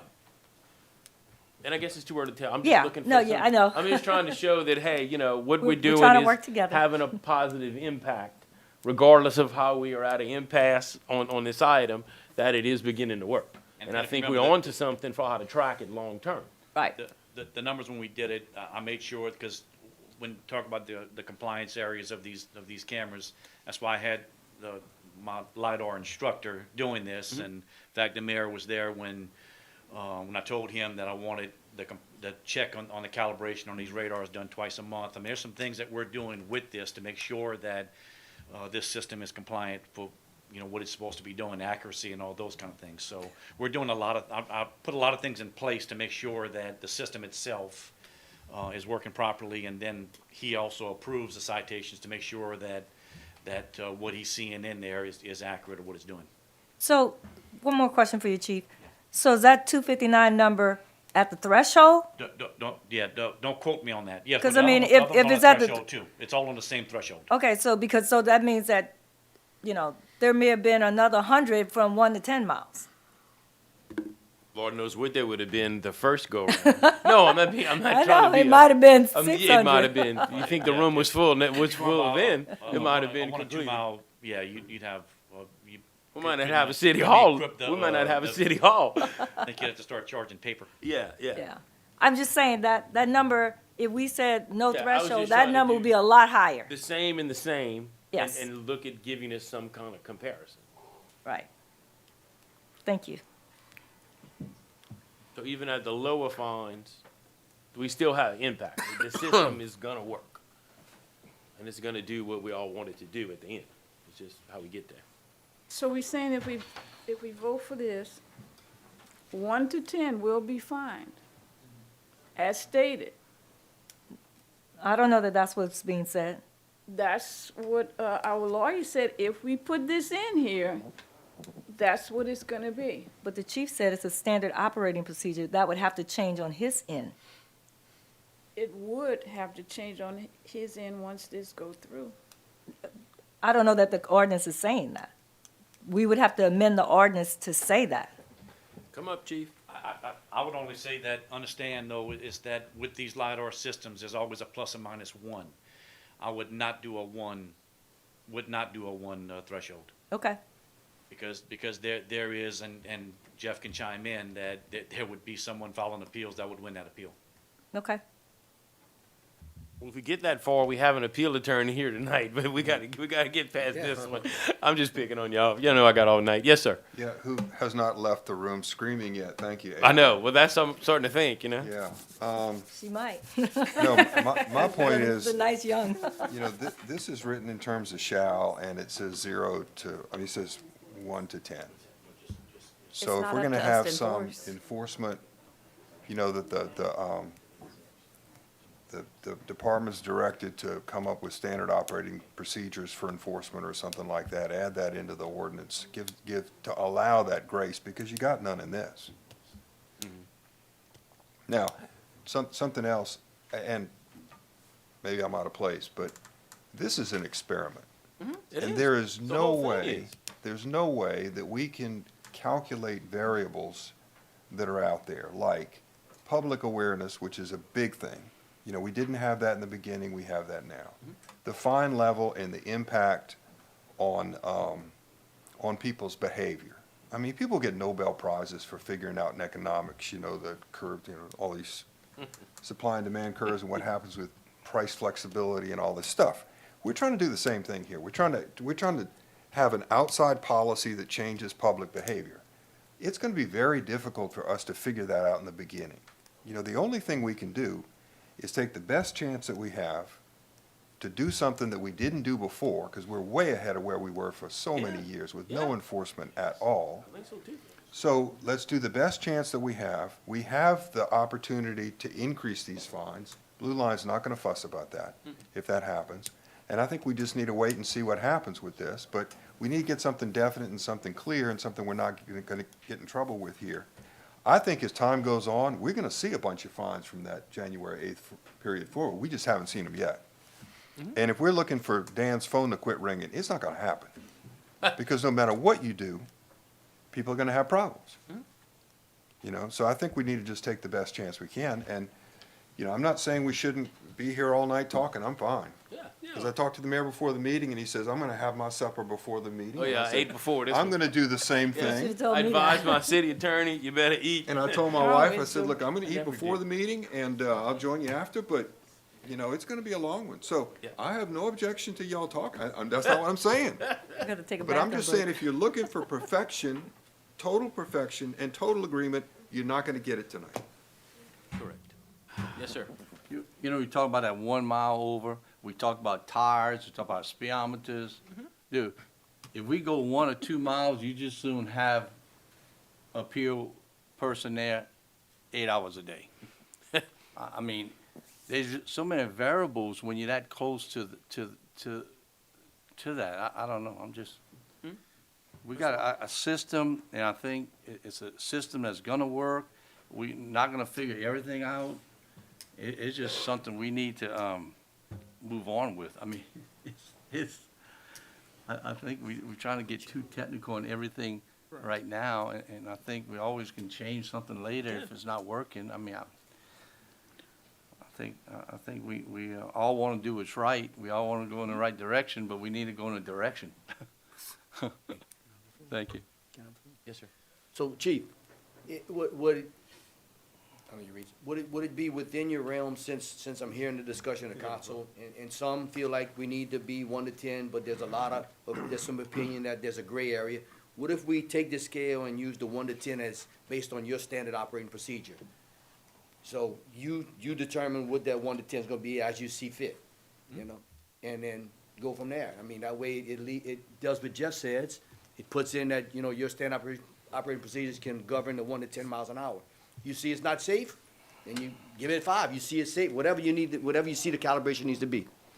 That's actually. That's what it One is. thing I propose to Yeah, have happen that's is what it is. that threshold It's point can $50 be changed right now, any. 1 to 10. No, No, no. that's, you're missing the point. That's not, it has nothing to do with the Discretionary fine. From the beginning, he makes that Yeah. decision anyway with his SOPs, with his officers in the morning at the meetings. And like I said, at any point that public safety becomes more of an interest, that threshold point, whatever that speed is. Right. That threshold point is not safe, then that can be deviated and changed. That's why we meet as a staff every Monday morning. Right. We talk about a variety of stuff. The mayor actually sits in on our staff meetings, and we talk about a variety of points where we feel that we can be better at when it comes to public safety.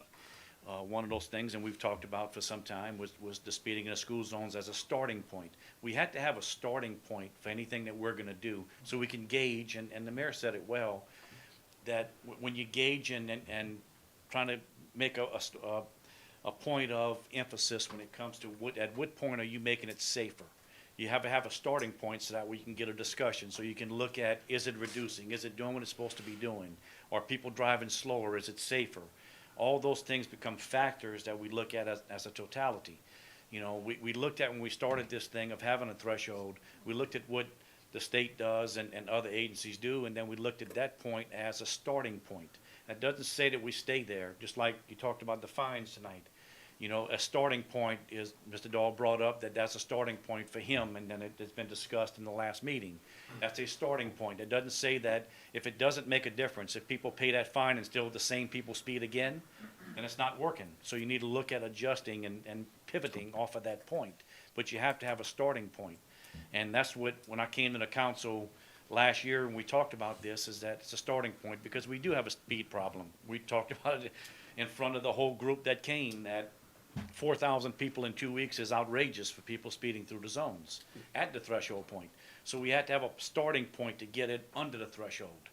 At what point do we lower that, or whatever it needs to be? Then that's a point of discussion, that we look at the numbers. Are the numbers reducing? When we go and take a look at those school zones and look at the cars driving through them, are they slowing down? You know, we look at all those factors, and then we make decisions off of that, because, you know, and it's been talked about a lot about, are we speed trapping and all the other things that go along with it. That's not the point. And I agree with all of y'all when y'all say it's not the point about money grabbing. I get it.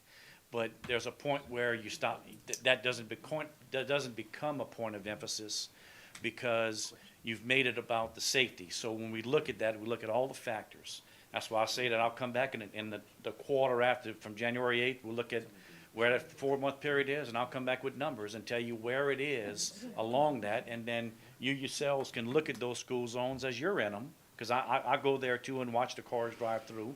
Are people slowing down, and is it safer? If we've created a safer environment, then that's one of the focuses, and part of my job and my responsibility as your chief, is to make sure that we provide public safety in all realms. It's not just speeding, it's not just school zones, it's also violent crimes. And, you know, we talked with Brad and the product he produces to try to deal with some of the violent crime stuff. It's a whole lot of spectrum. So we want to be able to do those things and put safety in all areas. And this is a starting point here. You know, and I get that you want to get it right the first time, but, you know, sometimes it takes a second time when you want to get it right. Or maybe the first time does get it right. But we will see as we go on. I have Yes. a question for Wait, you. I got the floor. I still got the floor. Chief, but I'm just circling had the back. floor. Yeah, I asked He did for ask me to Chief. come up. He I did did. ask the chief a question. I had the floor. Okay, that's fine. So, I was just circling back on, from Jeff's question, that he said it wasn't clearly stated in the resolution that we had, that we govern by standard operating procedure on that 1 to 10. And Jeff had said, maybe we need to put something in here to clarify that. So I was just trying to say that, you know, that 1 to 10 is pretty vague, so I was saying, you know, we maybe need to change that to, that's based on standard operating procedure. That was my thought. Right. And if it's not, and if Jeff's fine with this, I'm good with it. Well, policy, and then Jeff understand, policy and procedure governs the department as a guide to what our policies are as a department. SOP is a standard operating procedure, how we operate off of that policy, Right. off of the policies that we Okay. build. So how we operate on a standard day of what our officers go out and handle, we make there's different rules applied to those policies that bleed off of. The speeding, you know, where, 1 mile over is, but we take different factors in to say what that threshold could be. You know, so again, with LiDARs, you're looking at a plus or minus, just, and the company will show you that when they sell you a LiDAR, they'll say it's plus or minus 1, it could be off. Right. So you take that you take a lot of things under consideration when you then set up an operating procedure. I think I know a lot of business people up here know that you operate off of your policies on a standard procedure. Right. So, all right, so thanks for the information, and if that's how, you know, we think we need to roll it, but I think you hit the nail on the head, you know, you're the chief of police, you're the director of the police department, and you saying that we need a good starting point. I think this is a very good starting point. Is it perfect? No, by no means is it perfect. We all have differences in opinions, but it's a starting point, and I like the idea where you'll come back and give us reports. So I'll make a motion on this item right now. Yeah, there's already been a motion. Yeah. No, Okay, we had a call for the question. we didn't have a motion. There was the original motion. The original Right. motion is still on the floor. We had a motion and second before discussion, When we opened up, right, and then we had a call for the question. And that failed. and that failed, so that went away. Right, but that wasn't on the motion, it was just on the call for question. Exactly. Right, Okay, all right, So it's still original motion, right? then we. Still on the original we're motion. Back to the original motion. Okay. right. You got anything else? No, I'm done. Okay, yes, ma'am. So, What's that? my thing was, if we put in, say, in our ordinance, 5 to 10 miles, you know, your standard operating procedure could withstand that? You saying you're giving them could be an error, okay? So we start at 5, because some people that were in here, they were saying that at least, you know, maybe 5, but not 10. I'm sorry, not 10, over the speed limit in the school zone. I hear your voice. So I would agree with Councilwoman Ledbetter. 10 miles over the speed limit in a school zone is defeating the purpose. I think if we're going to amend this ordinance, we need to say that it starts, I mean, and I don't want a grace period at all, but if what you're saying is true about the cameras and the plus or minus, I get it. Then I would say let's go at 5 miles over the speed limit, but to go up to 10, that's defeating the purpose, because then I can go 9, which means that, you know, if it's 25, I'm going, you know, 34. So it's defeating the purpose. It's not bringing the safety that we're looking for. So can we amend this thing to say 5 to 10 miles per hour? And then I would also ask that we amend it so that we go back to the compromise that Councilwoman Ledbetter talked about earlier and add $50 back to this. Because I think that's a much better starting point. If Karen Crow is doing this at 110, then for New Iberia to be at 50 makes no sense whatsoever. And we're a much larger city. Jeff, the only question I have and it's a question I have, is that I don't know how, because I know this is an agenda item, and I don't know if this is based on fines and not on SOPs. So I don't know if that's even, I don't kind of know how to answer that. No, I get it, I get it. I mean, but we can amend our agenda, right, Jeff? Right, but I think you could say that, I think you could add to this agenda item, or amend the motion to say, to add something that says that the department shall establish policies for enforcement, or something like that. I think that would be broad enough to give them the We don't wanna discretion that he's give them- talking about. But we don't want them to have that. We don't want 10 miles over. Well, I understand, because y'all disagree. Some people do, some people don't. Chief, do you understand why we think 10 is too much? I'm In the school zone, not, I mean, again, if we were talking Admiral Dahl or Dale Street that doesn't have a school, I mean, you know, I wouldn't be opposed to you put in your threshold, but we're talking about a school zone, we're trying to make that safe, and we're putting the cameras there because we know we have an issue. So do you get that we're saying that's just too much of a threshold? We're not saying that, you know, there shouldn't be, I'm saying it, but the rest of them aren't saying that there shouldn't be a threshold, but that's just too big of a threshold to get comfortable with. Look, I get your points. You know, I understand where you're coming from. You know, like I mentioned, and I know that it was being discussed here, that at least we have for me, it's a starting point, that like any standard procedure, and you understand that can always be changed as we get more information. Obviously, the first bit of information we had from what the mayor talked about with the Armadale is there was a lot of speeding. And then we had the first 2 weeks where there's a lot of speeding. And I don't have enough yet to know what difference we've made from this first day on the 8th. You know, give me a 2-week period at least to get a general understanding of, are we slowing people down enough? I don't have enough information in front of me. And I realize, yes, the lower you set it, you know, that you're setting a threshold, I get it. And you're slowing them down even more because now the threshold's 5. And I want you to think about the fact that, okay, you put that threshold in there, you're gonna slow them down a little more than what they're probably gonna slow down right now at 10. Right. And you're right. gonna, because here's the thing, let's say a month from now or 2 months from now, you realize that threshold 10 is just too high. So now last week I got a ticket, I didn't get a ticket at 11 miles, and now the next week I'm riding through there again and I'm at 11 miles and now I'm getting a ticket. So, I mean, that's to me, That's gonna cause more confusion if we change that policy on a quarterly basis than if we say that threshold is 5 and that's it. And I can get behind 5 even though I don't like it, but I can get behind 5. I just cannot get behind 10.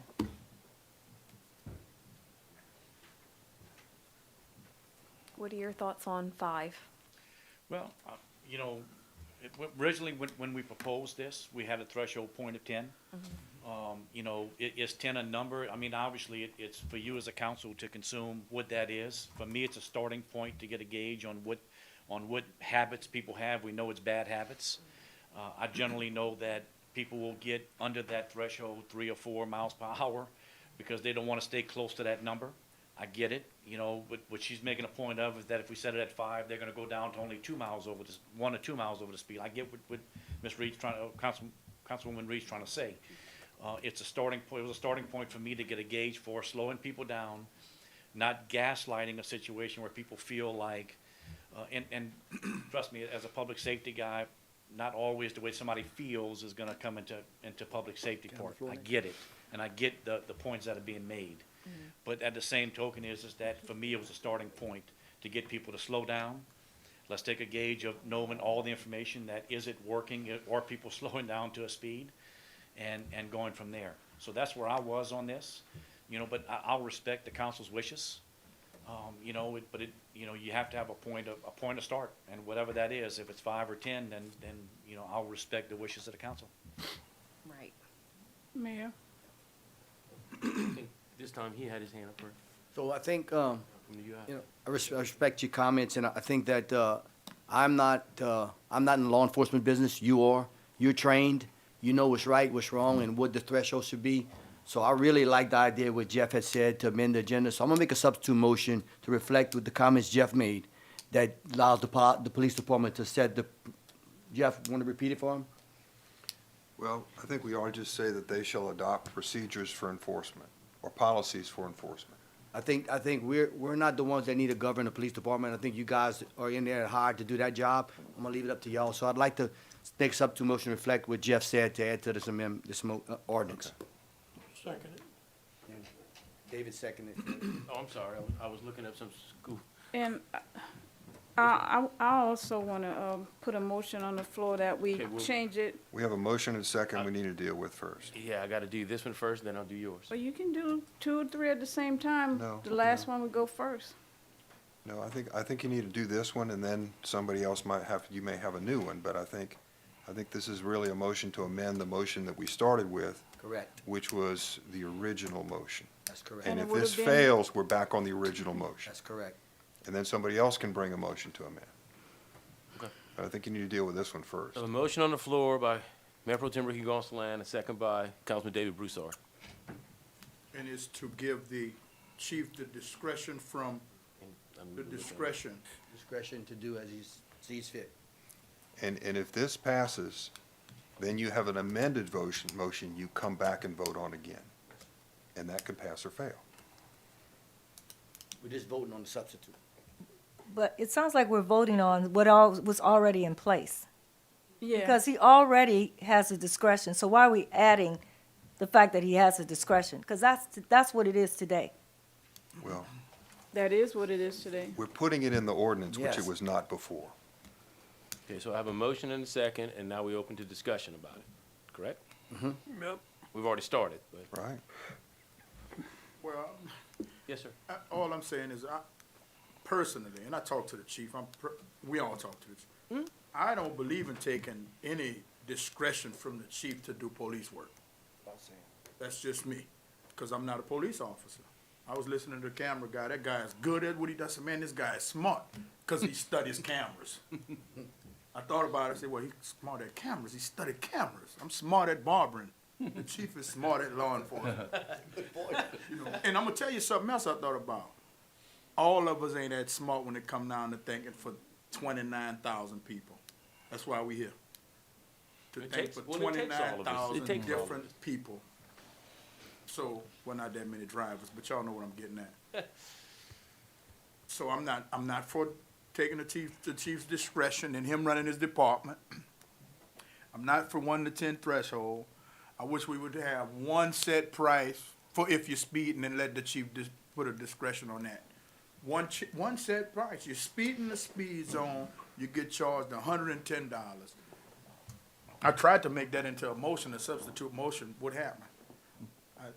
Someone called for the question. Yeah, I think he called for the Yeah, question. I think the question got called. Yeah. So you got cut off, basically. You couldn't do it. My comment Yes, ma'am.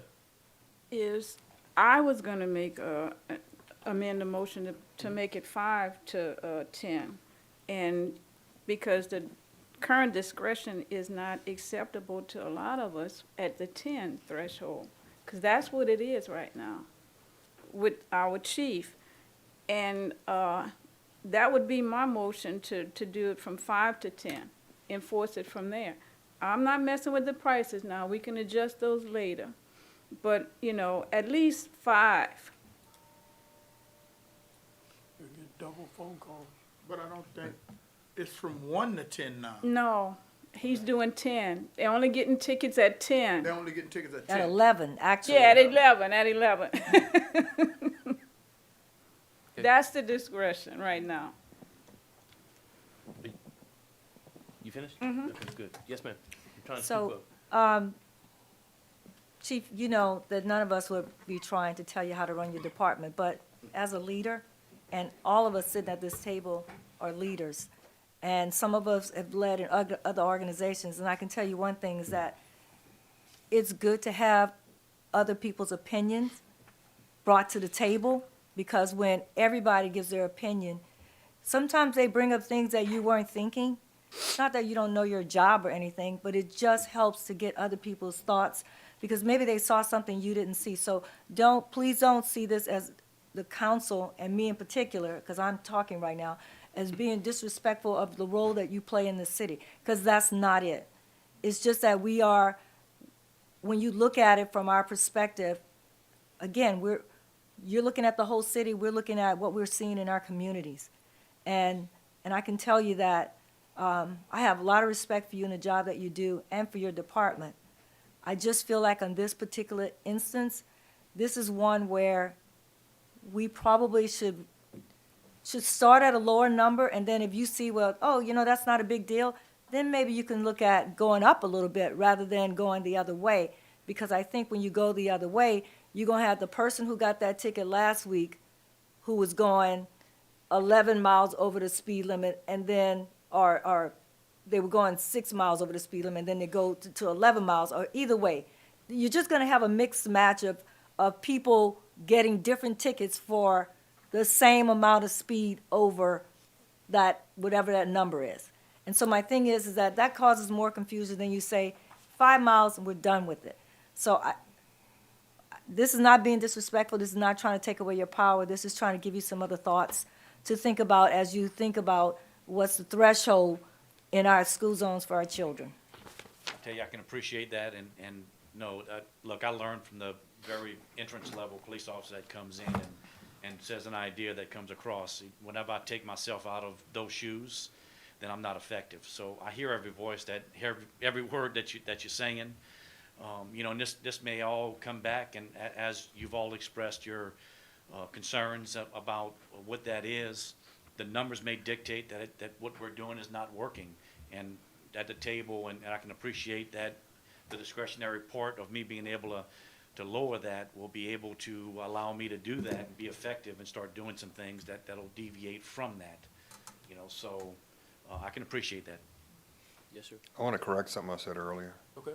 Ms. Ledbetter, you do have the right to have one amendment to an amendment. So you can have a primary amendment and the second, I brought my book. But you still have to do this one first, then you can No, you adjust can, the other one? she can move to amend the motion to amend.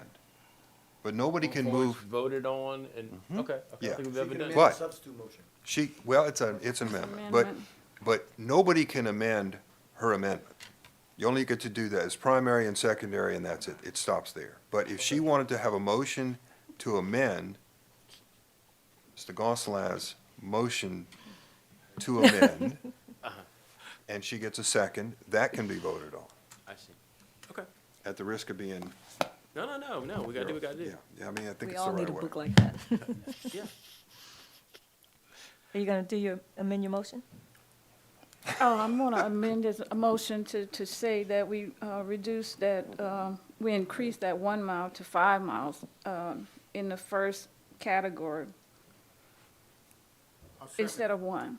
I'll second. Okay, so I have an amended motion by Councilwoman Deidre Ledbetter and a second by Councilman Marlon Lewis. But otherwise, we add the language that Add that says in to they the shall original. develop.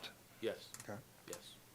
So we're voting on this one? So what language are we adding again? Well- Let's just make sure we're. Mr. Garcia has the What motion. the Use Mayor that. Pro Tem put in still stands. That's right, he's still got discretion. Yeah. Yeah, unless Councilwoman Ledbetter's motion Motion. takes that out. Exactly. And I didn't hear that it took that out, which is why I asked. That's what you are saying though, right? That's what I'm saying. It's not gonna be discretionary, it's gonna be 5 to 10. Mandatory at, Okay, because yeah, Five. that's not what I took with what you said either. I thought, I didn't know that we were taking that out. I thought you were just adding that. No, I think so. No. No, Okay, no, well, that's, she's saying mandatory at 5, okay, Yeah. okay, okay? all right. And there's this, I missed it, did we get a second on that one? Yeah. Yes. Yeah. Okay, all right. That does take the chief's discretion out. That's right. Yeah. It does, it takes his discretion out. Correct. Okay. Well, I'm gonna rescind. I don't wanna take the chief Well, then we need a discretion. vote. Well, the discretion is, Okay, the but we point Because is, I think, this is what I think. I think the chief is going to make that call no matter what happens tonight anyway. he should know. Well, I mean, It's a it's follow his- the law. seems like it's his prerogative as chief. But if we make it a law, he has to follow the law. Exactly. Can we make his SOP the law? No, you make the law. His SOP would have to fall in line with the law we make today. It would be based on our new law. Person, I want. I guess I was thinking that he heard all of our thoughts and, you know, he knows that several of us are mentioning the 5 threshold and that possibly is the best option. But we are taking away his discretion, I think, with your motion. Well, Okay, now we In- don't have a second. look, in the original, I'll second. You took it away, I'm sorry. Okay. in the original, I figured that was. on what we were supposed to, on what we supposed to be voting on is 1 to 10. Right. With no discretion, okay, in here at all. But he's given discretion anyway. I guess The I law would assumed say, it was. yeah, his the law discretion. would say 1 to 10. If we vote on it as is, which the discretion wouldn't be there. But he's given discretion and has, even though we voted on this already. Right. Isn't that what he's supposed to do? Not Not no. necessarily, it's the law. Because they do that whenever they give speeding tickets anyway. It's discretion of the officer whether they want to write the ticket or not. It is. A lot of calls they get Well- is officer discretion. No officer. Yeah, I mean, it's, It's no, but There's technically, no officer. that's the problem. yeah, there's no officer. That's just the like- other thing, there's no officer, but The camera is set to a certain thing. Exactly. And the camera is harsher because it never sleeps and it never retires. And your it winning never- smile is not gonna help. Yeah. right. So the camera is harsher because, you know, a It's- regular because it's- ticket costs more, goes on your record, but you at least have some discretion. Right. So it depends on how you want to look at it because the camera is harsh. Yeah, I don't want to take away his discretion, but I do agree with, you know, the 5 to 10, potentially giving those speeders tickets. Because technically, our law did not tell him, the one that was voted on before, did not say to him, you have the discretion to, or whether or not you can give a ticket from 1 to 10. But because we don't have it stated in the law, he can do whatever. It's got to be in the law. We say that we don't want that to happen. Because he's going to base his stuff based on the laws that we give them to work with. Right. And so he can do his standard operating procedures so that, you know, based on whatever, because we didn't state it specifically in the law. Put it- I had the floor, but other people talking. No, wait, I just got a little, Councilman Lewis rescinded his second. And I second. You did second. I did Okay. second. Okay, that's what, I just stopped to see if Yeah. you had Yeah, formally seconded. Laney Okay. marked it down. Okay, good, just Yeah. making sure. Fine, we legal. Huh? No, I saw you when I said, Good, I good. Okay, second. we legal. But Ricky's motion was to give him discretion on that. Yes. Putting that Yes, in and- here, right, that's and- not in here now. And then Councilwoman Ledbetter Right, okay, amended it, okay. which you can do But that's what- one-time promotion, or her one-time, only one-time promotion, because then we spend all night doing that. Well, yeah. Well, I mean, We- just saying. You can't You said amend you the had all night. amended, yeah, I I mean, do have all night. okay, Mr. Gonsalves' motion's pending, okay? It can be, that motion to amend can be amended. Mm-hmm. But the motion to amend the amendment can't be Not. amended. It That's what I- stops with yeah. this one. Yeah. Now, Okay, that's if the what whole I thing wanna make falls sure of. apart, you start all over again. I got you. Okay. So can we repeat the amended motion so we know what we're voting on?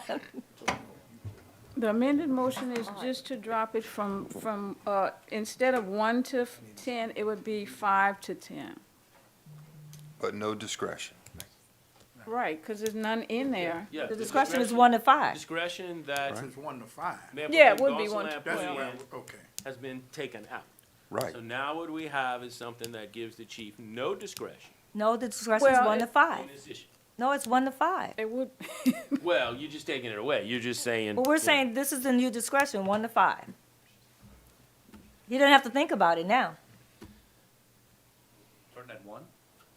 No, I'm saying, if we say that this is the, if her amendment passes, then people start getting tickets when they're 5 miles or 6 miles over the speed limit. 6 So from miles. 1 to 5, they don't, that's your discretion, is basically what we're saying, what she's saying. No, there's no discretion. You're setting it, you're Yeah. setting a number. Yeah, you're just We're, making. we're putting a threshold in there. There's no discretion involved. That's a set, that's a Yeah, set that's number. it, that's the law. That's what I'm saying. You've Yes. taken the discretion away. Well, today, there's no discretion, because it's supposed to be 1 to 10. I understand, but on what we're voting, we don't know if we're voting yet, but what's out there right now takes the chief's discretion away, and the tickets start at 5.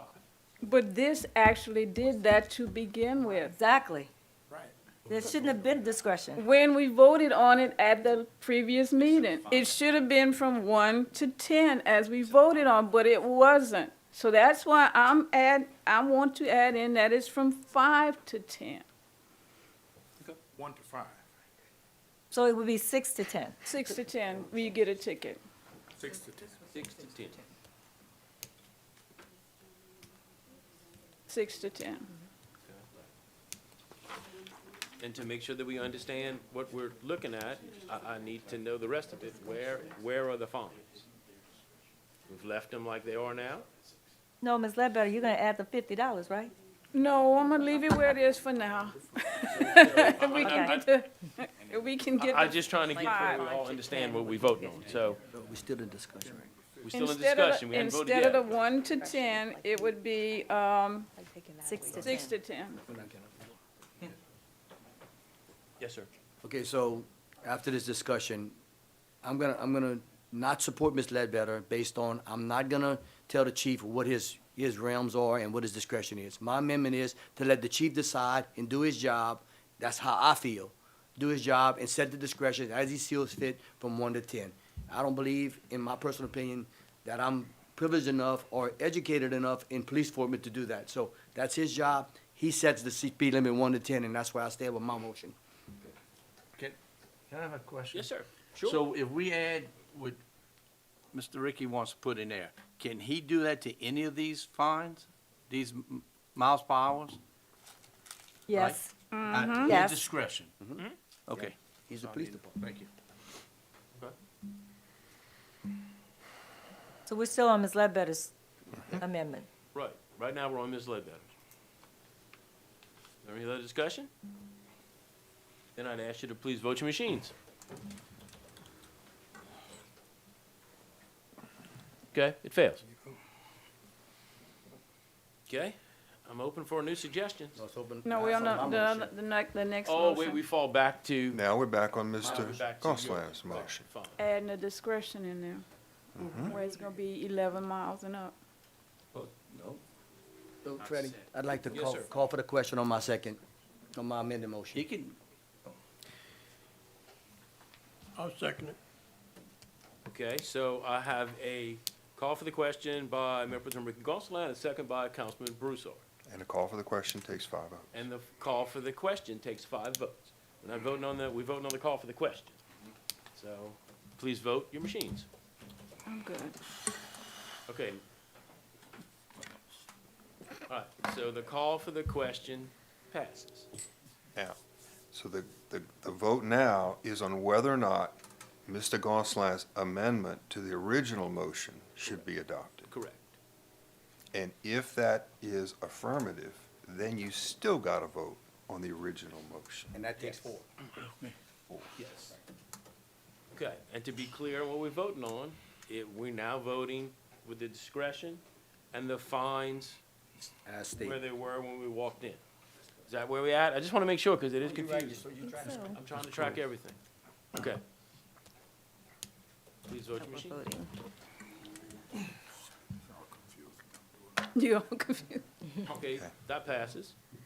Now, we're back on the original motion as amended. Correct. And calling for a vote? Yeah, yeah. Please vote your machine. Wait, she's not even, hang on, the clerk's overwhelmed. We just cleared again. Okay, so now what are we voting on again?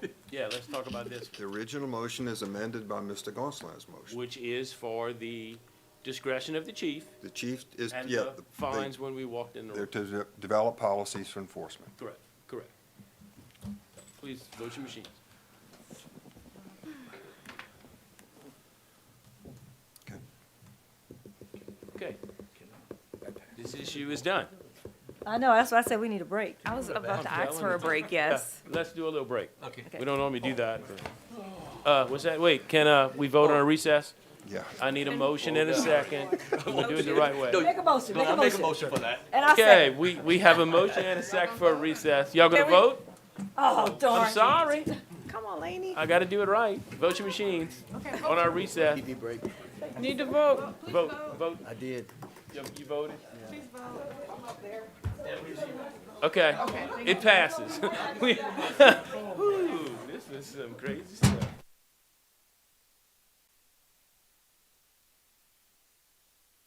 Your show, man. I need a motion and a second to come back to the meeting. Motion. Okay, I have a motion by Mayor Pro Tem Ricky Gonsalas and Councilwoman Dee Johnson-Reed. Please vote your machines. Okay, we're back in. Thank you, and we are on 4B. Moving right along. No, I'm picking. Ordinance number 2024-01, an ordinance authorizing the mayor to negotiate and execute a sales agreement and master service agreement by and between the City of New Iberia and Active Solutions LLC for the purchase and maintenance of security equipment. I need a motion to open this Motion. public hearing. Second. Councilman Marlon Lewis and Councilwoman Brooke Marcotte. Anyone to speak on this issue? We wore them all out. I need a motion to close our public So hearing. move. Mayor Pro Tem Ricky Gonsalas, Councilman Marlon Lewis. Now we're back to our original motion. Motion. Thank you. Second. Councilwoman Brooke Marcotte and Councilman Marlon Lewis. Is there any discussion on this item? It's cameras. No, I stopped. This is our security cameras. Is there any discussion?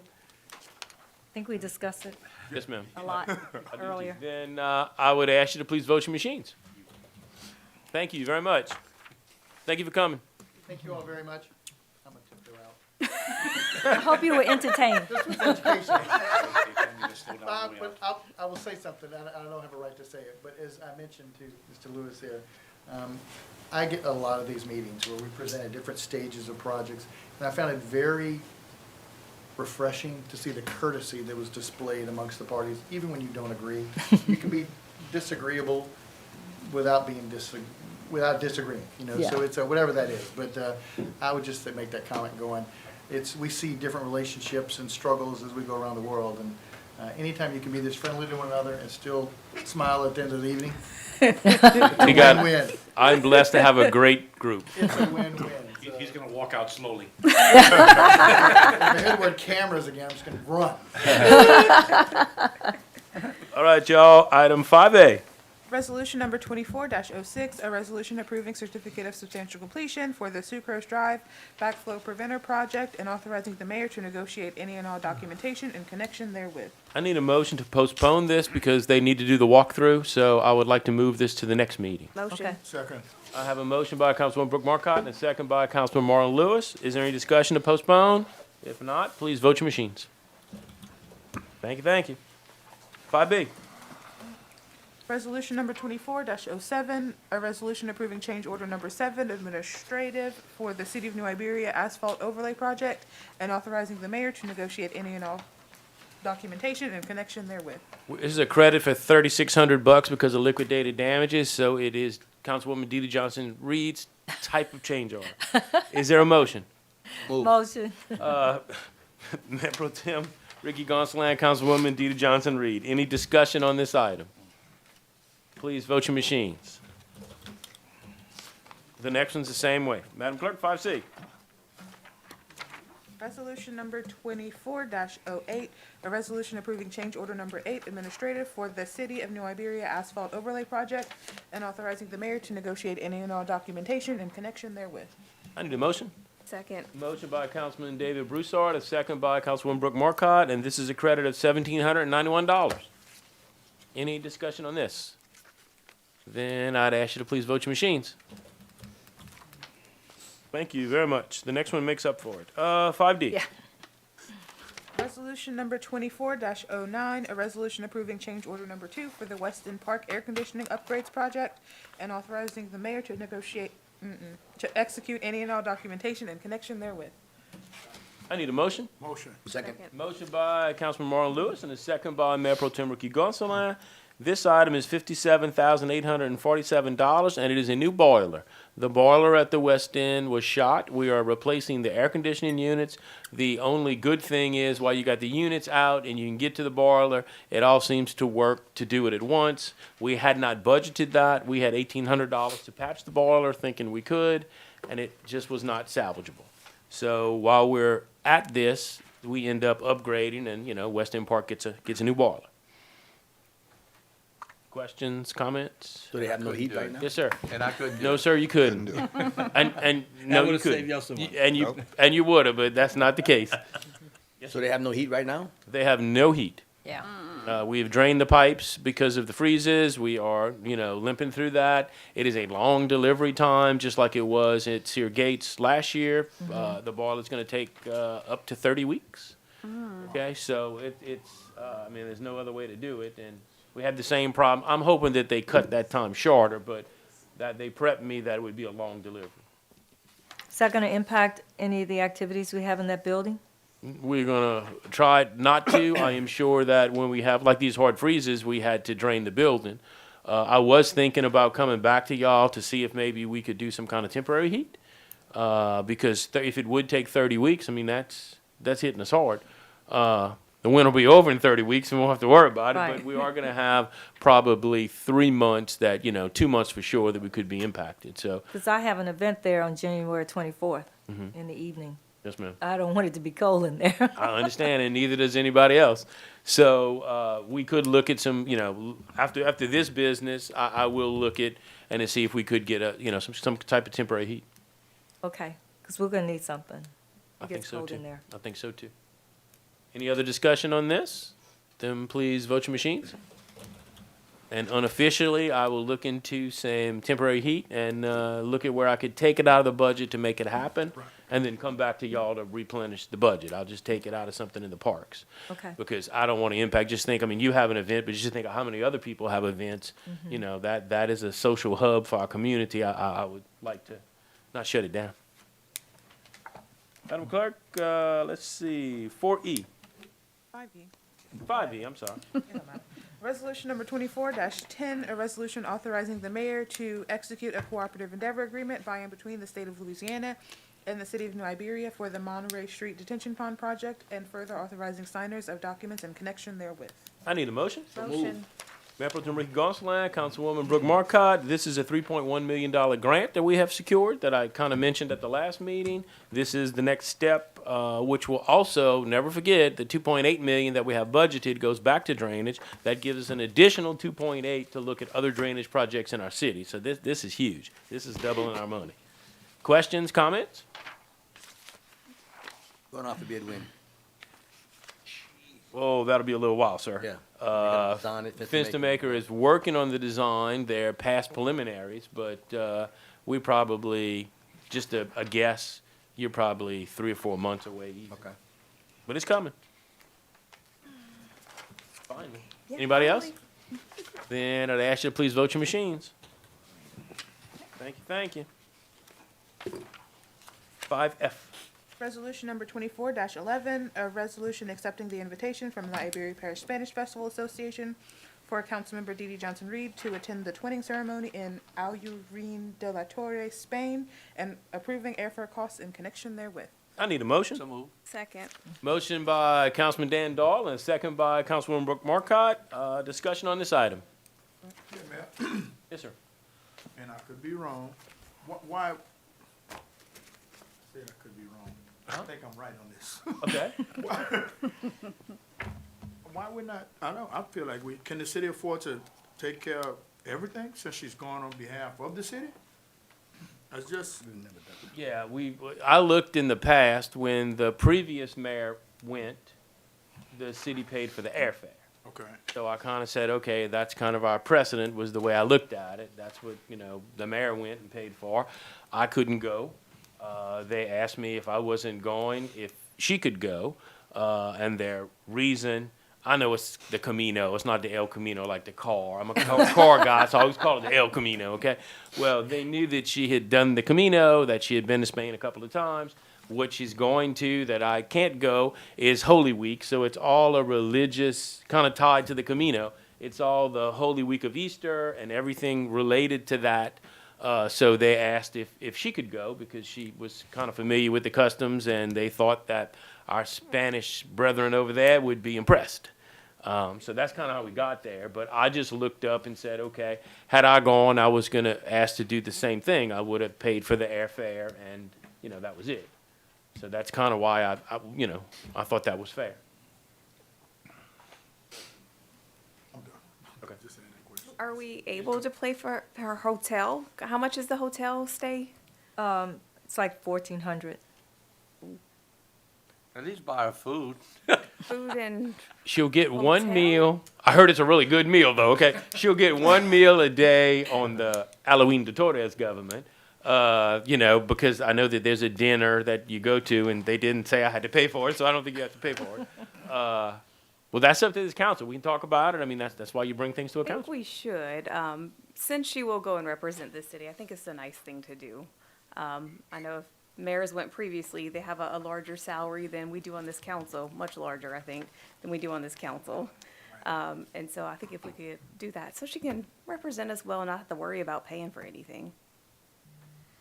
I mean, if she wants to go shopping, she got to pay for her shopping. I'm not going to jail. Yeah. I'm not a shopper. And, Mayor, Yes, sir. doesn't this council have more money than that council? This council, the councils that This I, city? yeah. Oh, wait, then Halloween de Torres? No. No, No. they're very rich. Previous This mayor's city has council. more money than that, The Oh, previous oh. mayor. than this administration. Well, it's And I hate to say we a that, 'cause- team. No, we a team, and we've been together for 7 years. Some of us, yes, sir. We doing well. I can't say that we're not. We can afford, But- we can afford it. Well, I'll fly her there and y'all go ahead and take care of the rest. Oh, well, No. I think we should, Mayor. Okay. We have the money to do it, Okay. I'm with them. So I'll amend the motion to include her, hotel fees. Of $1,400. Yes. You've got to put a You a gotta price put a tag on price it. Yeah, on we it. have to put a Okay. price on it. I learned that from Councilwoman Dee Dee Johnson Reed. That's a joke. And a food Make me stipend? eat those words, right? Yeah. Yeah. I don't know how much food is there. I've never been. So I don't even know how to go about figuring out how much you would need for food.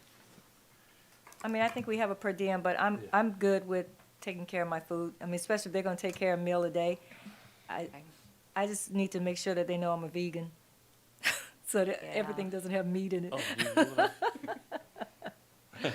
Oh, you'll come back skinny. You've been there before, though. You know where to get some food. Yeah. But thank you, Okay. guys. I really appreciate that. Okay, so what we have on the floor that we're talking about is we need a first and a second, we need a motion to do that. Do we have a first? I made the motion. I'll second it. I think we started with a motion, We have the motion for the 1,500. right? Okay, now we're adding, Need a substitute. are we amending the No. motion? What do we, The first one was just a hotel. Mine was to include the 1,400. Right, but we started with an original motion. Yeah, the original motion was the 1,500 for the airfare. Whose motion was the original motion? Who made the original? Okay. Dan? Sometimes, I mean, could we have the first and the second accept that change and just vote on it? Yeah. Yeah, that's fine. Or you can go through the formal process of voting on the amendment and then voting on the original, if that's the way you want to do it. It doesn't matter to me. I mean, Because if that's the that's what we're formal, doing, I just want to get it the formal way approved. to do it would be to vote on Ms. Ledbetter's Okay, motion to amend. okay, then we'll do it like that.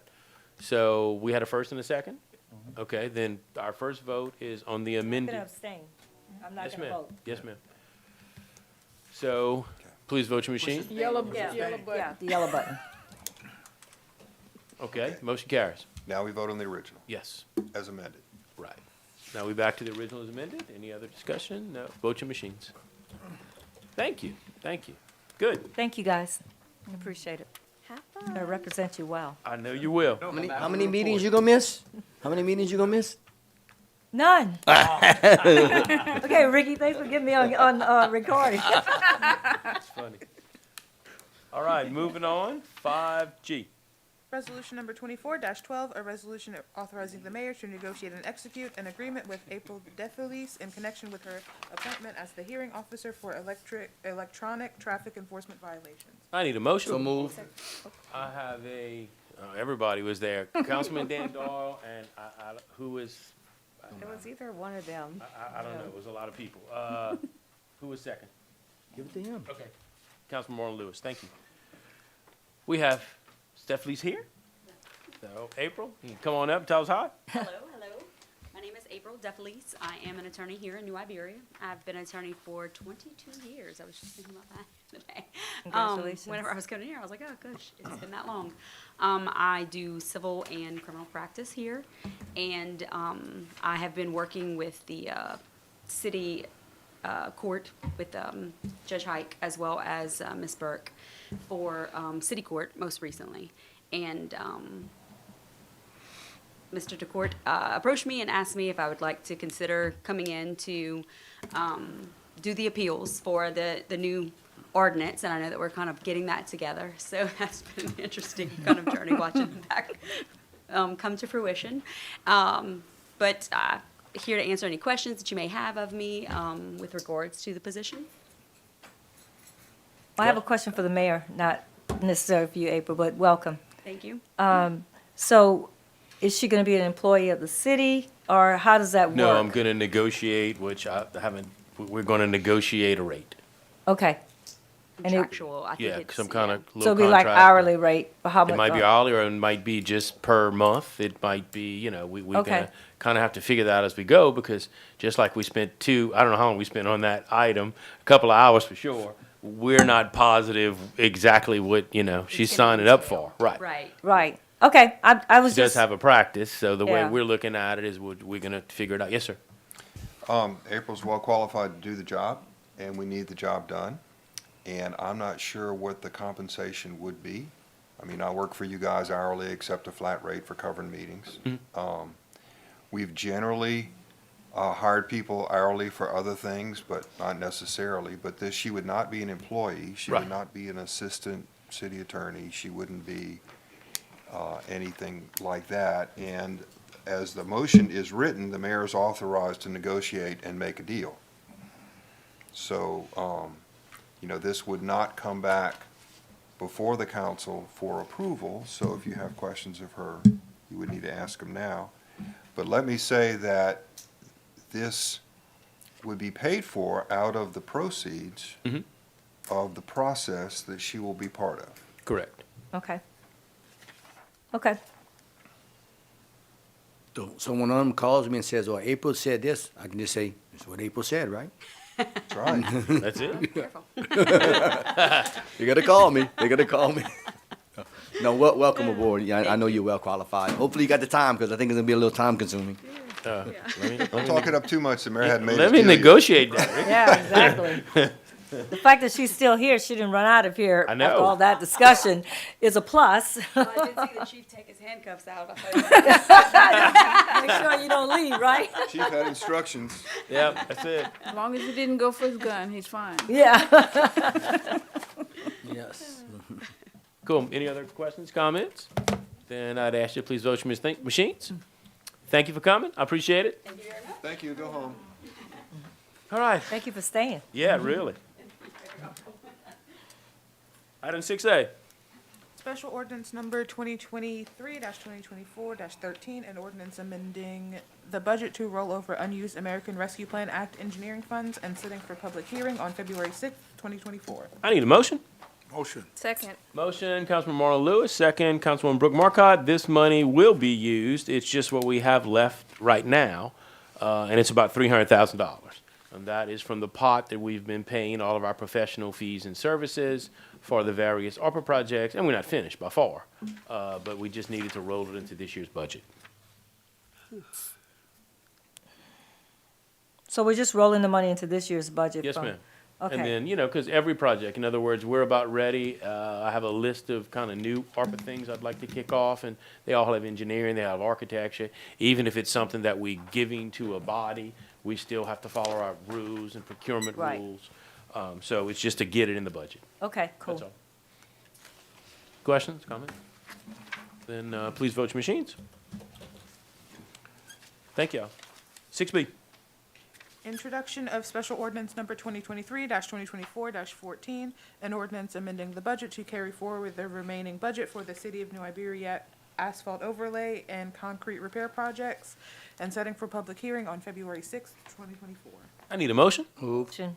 Motion by Mayor Pro Tem Ricky Gonsalas and Councilwoman D. Johnson Reed. Don't get excited yet, but there's about $1 million left. But we still have project left. We still have engineering fees left. We still have unit costs left. So we're not out of the woods. This is going to be what's left of the 12.5, of the road program. Once we know what we have left, we'll see what the timeline is. If it's way more economically feasible to roll it in with the new money that we're going to get, then we'll just roll it in. We all know we have Darby Lane, we have that little block of bank. Everybody kind of has a little something that they would like to see. They would like to see done. I know that. We'll just have to see, once this project's over, what the balance is, and if it's feasible to do those in between waiting for the new road program, or if we should just wait for the new program. But we will have some money left, so this just lets us carry it forward. Okay. Questions or comments? And I'd ask you to please vote your machines.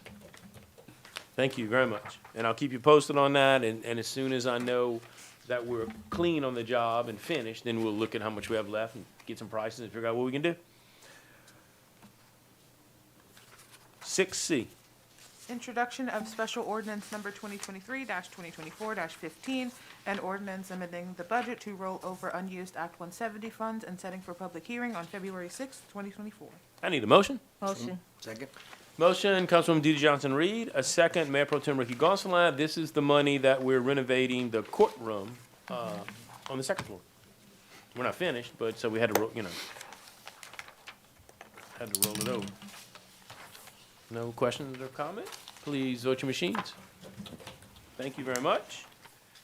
And 6D. Introduction of special ordinance number 2023-2024-16, an ordinance amending the budget for funds related to change order number 2 for the West End Park Air Conditioning Upgrades Project and setting for public hearing on February 6th, 2024. This is our boiler again. I need a motion. Motion. Motion by Councilman D. Johnson Reed and a second by Councilman Marlon Lewis. You kind of already discussed it, but this is the boiler. Mayor, somewhere you should put in there, it's not the boiler, it's the heater coils for the boiler. Yeah, I But guess. somewhere you should put heat somewhere just for the next administration Okay, or whatever. that's to fine. know They'll it's know, not air yeah, because conditioning it's, back and back. we did it in conjunction as a I change understand order that, with that. You're yeah. right, though. We should put something that let people know it's Knows heat. about the heat. Okay, that makes sense. Thank you. Anybody else? So we're just moving it to Parks and Rec?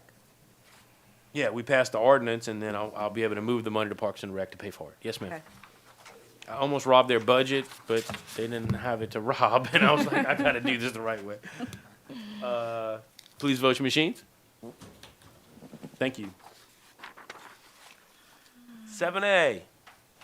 Ordinance number 2024-02, an ordinance approving a special use conditional use permit to install a changeable electronic variable message sign, CEVMS, at 301 East St. Peter Street, all as reviewed and recommended by the New Iberia Zoning Commission.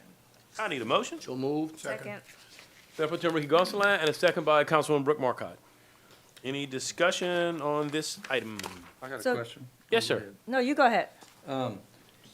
Jane, how big is that sign gonna be? Not like his signs he has on Lewis Street. Well, there's an example in your packet. I know, but I didn't see the size. Yeah, I was- it's, 6 by 9, 6 feet by 9 6 feet? by 9 feet? Yeah. I think so, Wow, yeah. that's kinda big. 9 high? 6 wide? Well, No, 9 No, wide, 9 6 wide? high. 9 wide. It's almost the same size as the Pepperplex sign, which Right, really isn't okay. that big. Pepperplex sign is about the same size. Oh, because he does have some larger ones. Oh, yeah, you were thinking about those giant billboards, Yeah. yeah. This is a sign, not a billboard. Yeah. Okay. Yeah. And this is on where the old, drive-through was for the Iberia Savings Iberia and Loan? Bank. Yeah. Yeah. His plan, because I went to the Yeah. meeting, his plan is to keep meshes where it is for now, keep production there, bring donuts to the drive-through, which And would king be at the, cakes. and king cakes. And then this sign would advertise really just meshes, and you'd go to that drive-through that used to be a bank. Eventually, he's hoping to build a new meshes, but to start, he wanted the sign so that he could kind of finally have a drive-through. Okay. So, Yes, sir. do we have, are we gonna put the specifics about the size in the approval? yes, Okay, yeah, the specifics will be, because we don't want this replaced with the Yeah. new one. A giant That was billboard. my concern. I understand. yeah, Makes sense. and it's in the minutes, I just didn't add it to the letter. But it is specifically for meshes, to advertise messages for meshes only. It's not an advertising digital board. And I think the planning commission wanted to give him the option to post public notices. If there's specifically some kind of public service announcement that he can post, then I Such think as it a would do that as holiday well. or I'm sorry? Valentine's or holiday Mardi Gras, stuff like that, he can post? Well, if it's specific to meshes, donuts. That's what I mean, yeah, yeah. Yeah. But I a would like to public have service. the size though in that, In the ordinance. in the ordinance, Okay, if you don't mind. sure. Would you say the PSA is more like just when you say public service announcement? Yeah, that would be like missing child. Like hard or, freeze. you know, Yeah. Hard freeze, missing child, Yeah. something like that. He can't advertise for other businesses. Okay. No, Jane, Yes, ma'am. so did the Historical Society, are they on board now? Because I know at one point they were not on board with this. well, it went to them in error, actually. It went to them as a request for a variance. And as I discussed with our city attorney, the Historic District Commission, neither the Zoning Commission nor the Historic District Commission grants variances for signs. They do for parking, exceptions for parking if they want to do a variance. But the proper process would have been as advertised here for special use, conditional use permit. So, you know, the Historic District Commission met and they discussed and, you know, their decision was not official. Okay, and, I mean, I get why he wants the sign. I guess I feel like we're opening the door for more of these, because then when the next business comes and says, well, I need a digital sign too, then you're gonna have them, you could potentially have them all over the historic district, because you're opening the door with this one. So that's my only comment. I just want to make sure that that's what we really want to do, because we're now opening the door for that in our historic district. We have granted special use, conditional use permits for schools, for a school, Dotson, Passon, and then Mount Calvary Church Right. Yeah. came Yeah. in for a special Did that use. last term. Right, but those are not in the historic district. Yes, they are. Right. No, they're not. And Passon is every not. request is different. Well, yeah, Every but I'm request just- is unique.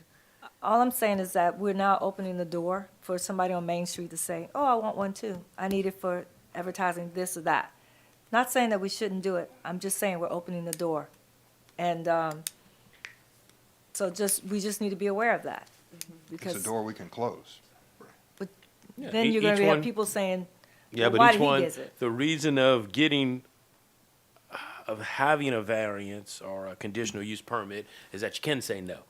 We don't have to Agreed. say yeah every time, just, No, I'm just saying, you're opening the door for more people to ask for it, and then how do you say no to them if they have a legitimate reason, and this guy, again, I'm not saying that we don't do it, it's just that we're opening the door for more of these. And we all know that he can still advertise for donuts without having a digital sign.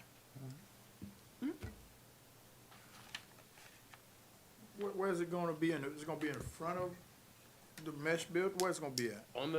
right before the mesh building, like, where the old Iberia Savings? Across from a little gas station. Okay, That little then empty lot? there's an empty lot, and then you can see where it used to be a drive-through for the same bank. Yes. He bought that little small building in that long drive-through, and his property goes from St. Peter Street to Charles Street. Okay. So he bought that whole strip. That's where he would put the sign. So that he has a drive-through to come get the donuts, so Right. Okay, King so Cake. he's gonna turn that into a drive-through, or it's already? It's already really a drive-through, it was a drive-through for the bank. Right, So but it's his- not yet for meshes. No, his Okay. plan, he bought it, his plan is to put this sign and produce the donuts at the old meshes for now, bring them to this spot, it's on the same block, and sell them out of there. Okay. Because he has no way to get a drive-through at the current meshes.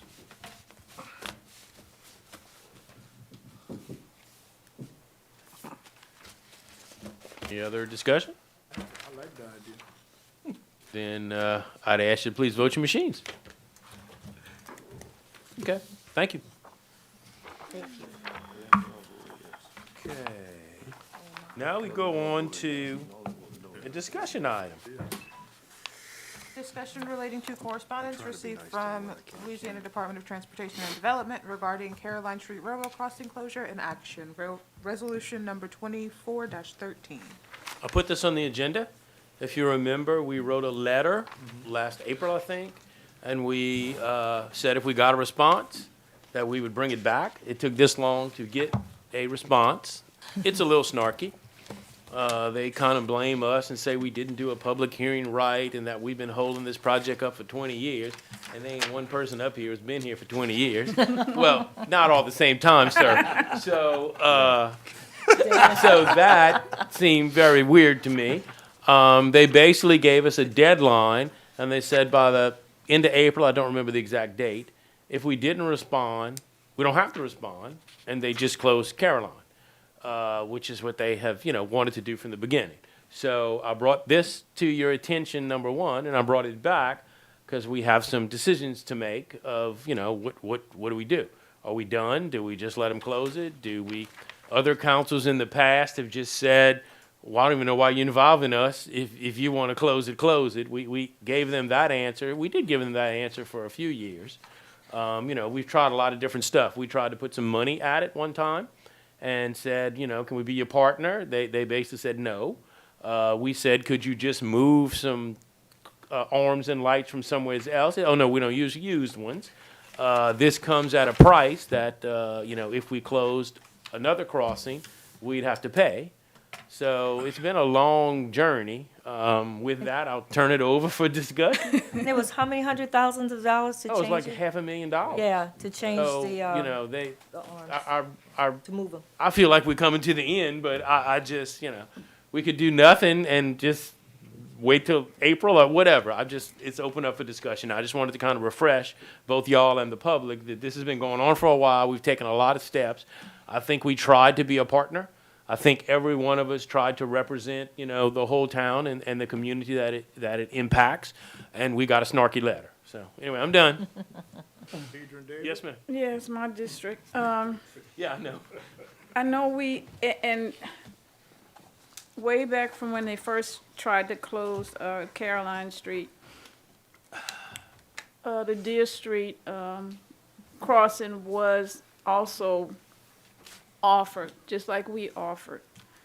They saying that we have to go through this process. I would ask the council to go through the process and then let the chips fall where they might. You know, at least do the hearing, the town hall, and go through the process like they asked us to do, like we should have done back then, and see what happens. That would be my suggestion. I think, you finished, Ms. Davis? Yes. Yes, sir. I think we've done the process, Mr. Mayor. We had 2 and 3 letters.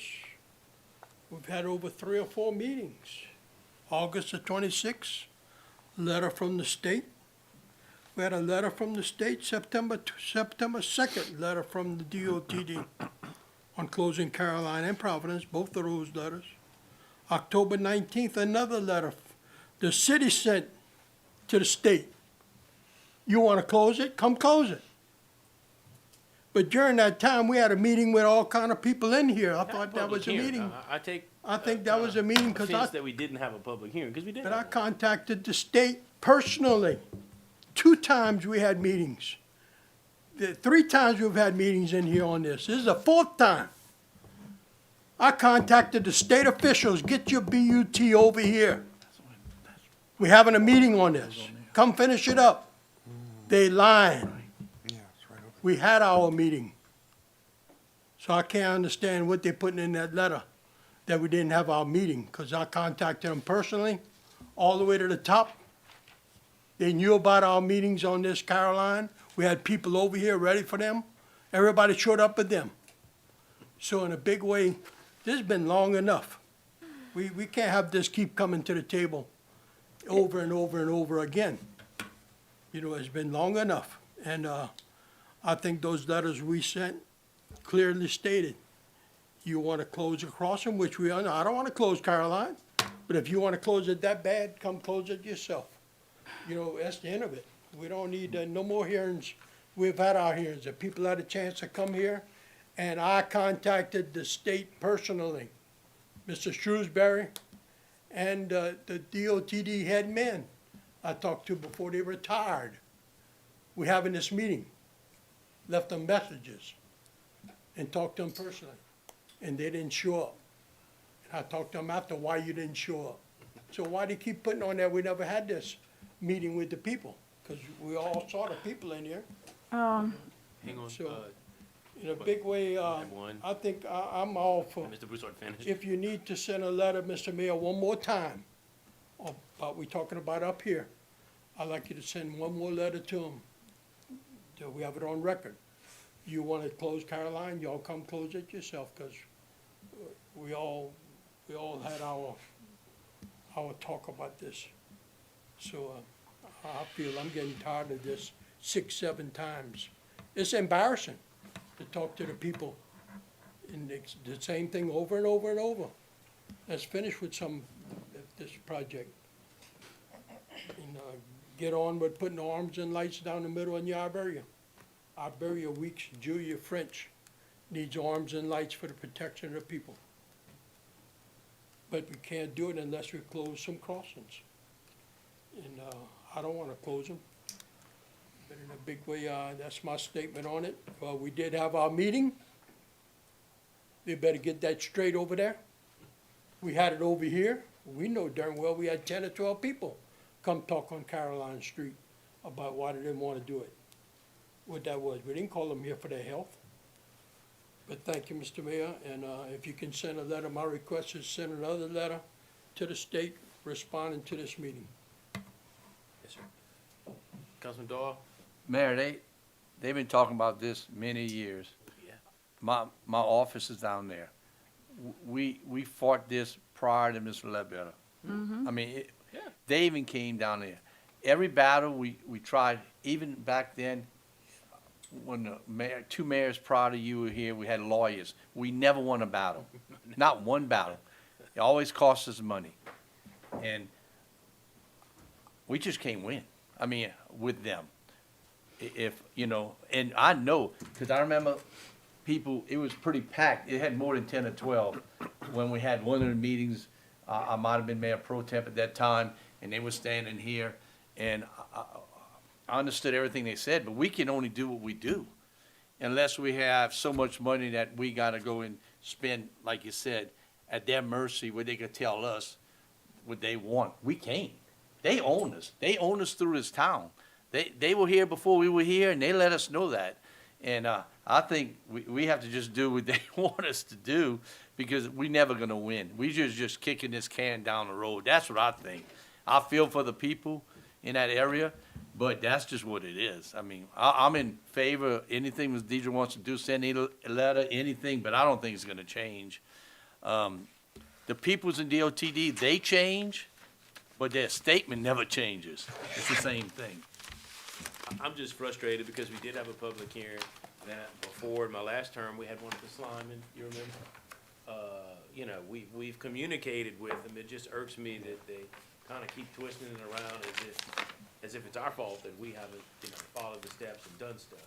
But it is what it is. So- Ms. Levitt, you had your hand up there. Yeah, I think they're saying that, we need to have the meeting for the Deer Street closing. If we're making that proposal, which we had done, and have the hearing for that particular closing and see what happens there. That's not gonna cost us anything. We had the meeting at the Slyman for the Caroline, yeah. But if we do a meeting for Deer, I'm not saying we don't, if we do a meeting for Deer, they're gonna wanna send us a bill. For what? It's moving the gates. I mean, what I understood last time when we offered them the money to partner and try to leave Caroline open, they said no. And then they said if we change their plan, that the engineering's not done for, even though it's what, how many blocks away? 2 blocks away? 2 blocks away. Well, I think we have a bill coming. Well, they didn't say that in the letter. Not in this letter. No, they didn't say Yes, that, and sir. it's a new person. Well, they did say any effort to substitute another crossing closure in lieu of the closing of Caroline Street crossing is entirely a city responsibility. Yeah, they're gonna send us a bill. I I mean, mean, I don't wanna, If we go through this hearing process, we're gonna do it for the privilege of paying for this I thing. know. That's the way I took away from it. They're gonna send us a bill. Yeah, I mean, the thing that, you know, it doesn't seem to me it matters whether or not we had a hearing. What really matters is the cost of making this switch. Yeah. And are we willing to pay that? Because that's the next part of this. In other words, it irks me that they don't give us credit for what we've done and that this has Yeah. been going on for way too long. I do understand, like Dan, I just don't like it that, you know, I can't beat the bear. On the flip side, I do believe that if we go down the road for Deer, it's gonna cost us money. We have to be willing, we're not just having a hearing to have a hearing. We have a hearing, they say, okay, well, now you can leave Caroline open, you're gonna pay for, they're gonna hit us for money. Yeah, they're gonna say, this is something you want, you pay That's for. right, that's exactly how they operate. That's what they said. But we don't know that. No, it's in here. Well, I mean, It says that in the, my thing is, if we want one closed and not the other closed, look like, to me, you know, common sense would say that you're offering a closure. They close that one and they leave the other one alone. they don't have common sense. Just leave it as it is. It's been that way for years. All of the ones that Mr. Broussard are talking about haven't had arms. You know, I don't see that happening anytime soon, actually. We got this stuff on Jefferson Street ready to go. It needs to. It should, and it should have happened a long time Oh, ago, yes, ma'am. you know, but it hasn't. So, To clear this out the way to do the rest of down the middle of town. so that's what Clear that that's up. what they saying, like Lee- it's really, you know, it's really gonna make a difference, huh? Lee Prairie. Another one over there by French Street, we closed 3 of them. And then, we got these 2 right here, so once we do these 2, we finish whatever we have to do to get the state to come put the arms and lights. So at our basically, it's a Iberia bribe Weeks, for the money Julia that and they French. promised us. It's mostly a bribe. Or a but, hostage situation. But they wanna, they did it in Jeanerette, they had 6, they closed 3. And they put arms and lights at the other 3. So they've done it in other towns, and they're just coming along here to do what we wanna do to get the Iberia Weeks, Julia and French Streets, arms and lights up. we have to follow. So That's what the state said. I'm just saying, if we offer that one and do the process with the, have the public hearing and all, and offer that one up, and not put the crossings there, because they haven't had any. We're at Iberia Weeks, Julia. No, on Caroline. Oh, well, it's They've dangerous. never had any there. So you leave it wide open with no crossings, with no crossing arms, leave it dangerous where the train goes through? It's been dangerous for years. Oh, I've had an office across the street and look, them trains come through. They put Evangeline, they put Deer. But the end product is that we're gonna have all of them with, Yeah, arms and lights. Possibly. Does Deer have well, we arms need and to, lights? I mean, you know, that's. Yeah, they do. Yeah, They do. but it's to put arms and lights for safety at the railroad tracks. That's what we have to in the long run. But they don't have any on Center Street. We do all of it. Center Street, yeah. They have them on Iberia. It's Iberia they don't have it at. Iberia don't have any. No, not Iberia, yet, Weeks, not yet. Julia and French. You know, but, you know, there's those three that don't have any, so they haven't had really any accidents there. Well, it's in the future. But that's what we need to get the rest done. And are we close to it? So this is one of the procedures that we have to go through to get the rest done downtown. Get Iberia and all of those. Get our burial weeks, Julia and French, they're holding us hostage, whatever you wanna call it. But it's gonna go past that when another vehicle gets run over on our burial weeks, Julia or French. But it's on the table. Mr. Mayor, I'm still saying to send a letter once and for all, about we had another meeting tonight on this thing. And I'm asking that we do the process, for the deer closing and see what happens. No, not for deer. We didn't. Oh, We, It was Caroline. it was for Carol. Yeah, we did for Caroline. Yeah, we did Caroline. Did you, Hannah? Yeah, I think, if I remember the comment, I hadn't been here as long as Dan, excuse me, but, you know, if I remember though, they said it would be almost $500,000 to move those alarms from, you know, from deer, to do the deer, $500,000 they would to come up with, somewhere in that neighborhood. So financially, you know, I'm not willing to spend that when, you know, just for moving over 2 blocks. But I think it'd be remiss to say that, you know, we need to just bite the bullet and go along and do what we have to do to get Caroline close. Because look, not too long ago, about an hour ago, we were talking about safety of our kids in school zones. Come on, let's put these crossings up and consider the safety of our general public and be done with it. Well, you see, the the safety in the school zones, that fell to deaf ears also. So, you know, what I'm saying is, Oh, God. yes, it did. Let's talk about Deer Street. Well, we're talking, Moving back to Deer Street now. well, Yes, ma'am. so, you know, I'm just asking that we do the hearing and do what they ask us to do, and then send the paperwork in and see what happens. Mr. Mayor, can I make an amendment that we, No, it's not a motion, Discussion item. it's a discussion. no amendment today to vote No, on it's just a something? discussion item. If we were to do something official, especially if anything that would cost us any money, we gotta bring it back. Yes, ma'am.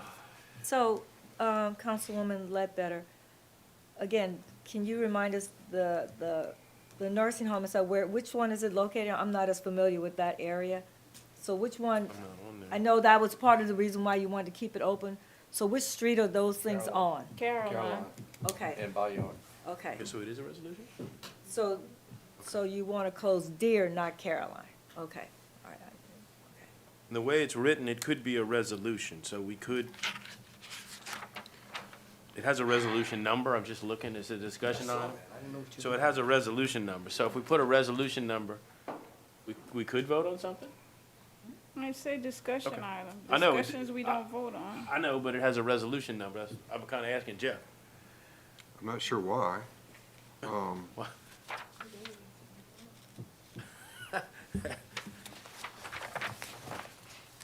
Well, we have a timeline, which is April, 30th. when was it? April 30th, yeah. Well, we got enough time to bring it next meeting. If DOT, if they haven't gotten an official notice and certification from the city no later than April 30th, then they just gonna close Carroll. So that's our time. So we don't have to do anything tonight. We do have time. Haven't they been saying that every single time Well, they write a this has been letter? going on for, according to them, it's been going on Yeah. for 20 years. Oh my gosh. I've been here for 7, and it's been going on for 7, so it probably has been going on for 20 I've been here for years. 3 and we've talked about it a lot. Oh, yes, ma'am. It's Well, ridiculous.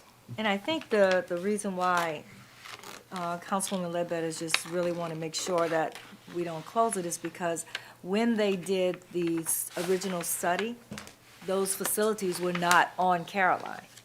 Now It those wasn't- facilities are right. there, and so it's like they won't take into consideration the new information that's available of that location. They won't study it again, so it's one of those The situations we have rehab to figure it out. place was added to Yeah. the back of the nursing home, behind the nursing home, and it feeds right into Caroline Street now. Right. And it wasn't there when they did this original study. Can we demand that they do another study? Not that they listen to Tried us. that. Tried. Yeah. We tried that. We tried to ask them to do another study. We tried to offer to partner with them and pay some money. We tried to ask them to just leave it alone.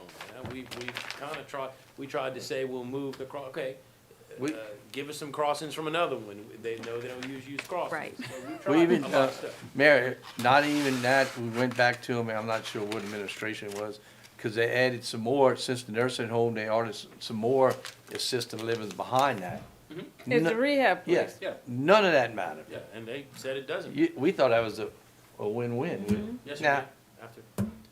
I don't think you need a resolution if you want to follow this process. I think you just put it on an agenda and do it. So I don't think it's necessary. I think the issue is this discussion only or a resolution or whatever? I don't think that matters because I don't think you need a resolution to do that. But I think the safest thing to do if you want to proceed is to do that.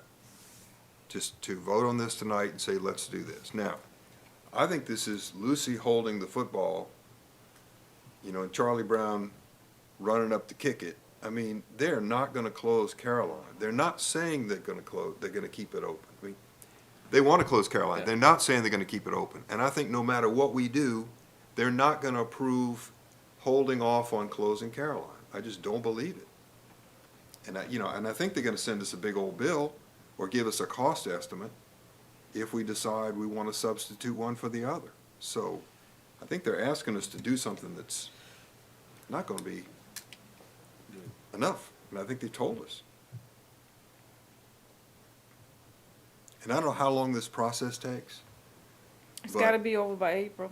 Well, I know, and there's several steps in it, and I'm not familiar with the statute they're referring to, but it talks about notice to the stakeholders, so you have to identify people, give them notice of the hearing. You send them a Have your letter. hearing, you gotta have responses, so it's gonna take some time. So if What I we're gonna do it, did, we need to start it. what I did was, a lot, for people in that area, I did put a door hanger. I made my own little signs about the meeting. And I walked the whole little section from, Evangeline all the way to Bayard for that hearing that we had at the Slyman.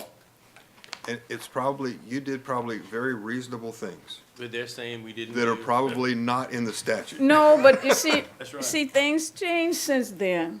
They're saying that at that point, we didn't offer up Deer Street or something. So we need to do the same thing to try to do it, change it to Deer Street instead of Caroline.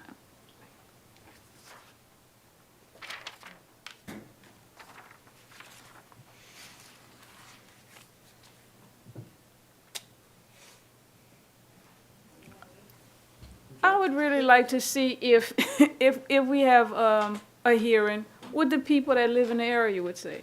That was the point of the hearing anyway, to get information from them, get written statements from them, and we sent all of those in. Now, maybe things have changed in that area. Maybe they don't mind it being closed now. I'm just saying, let us find out.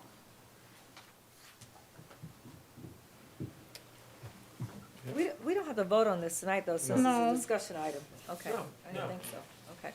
It's your district, whatever. No, I just needed to make you aware that I got the letter last week.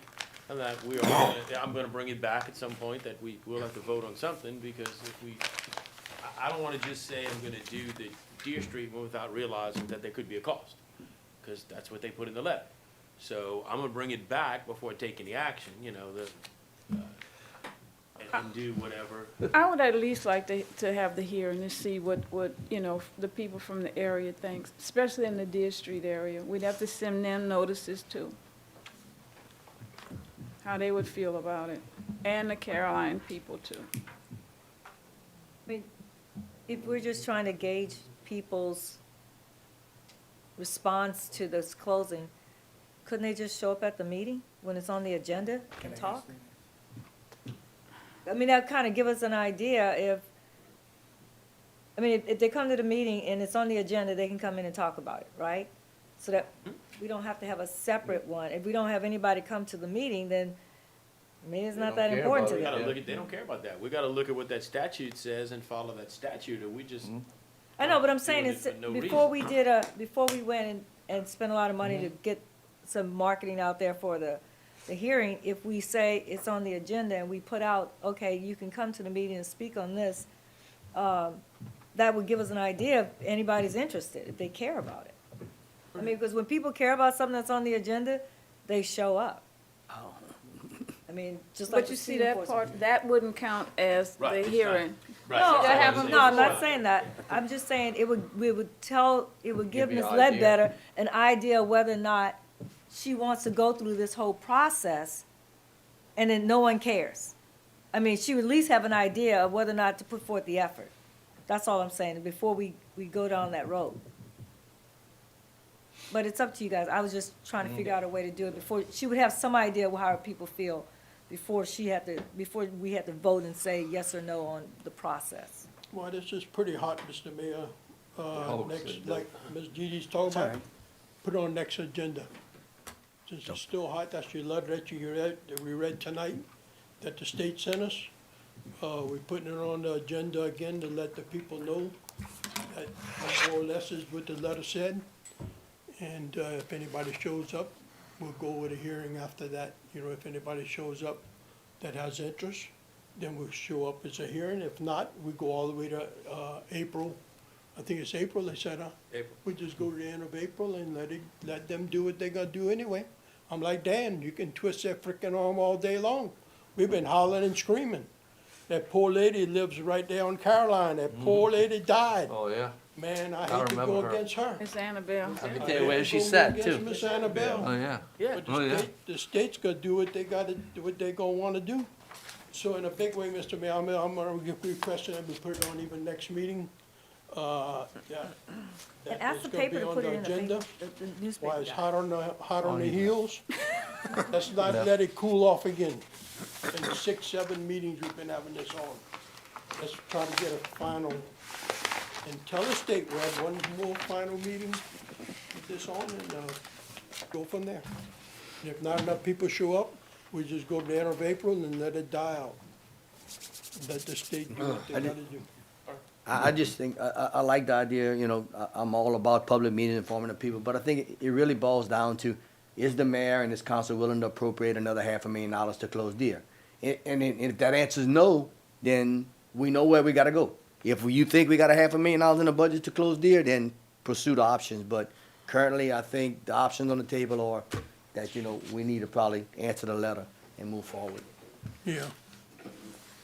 And on that agenda, put it on an item where we can vote on it, that you can send a letter to the state about what we did. If you don't mind. They might give us another couple of years.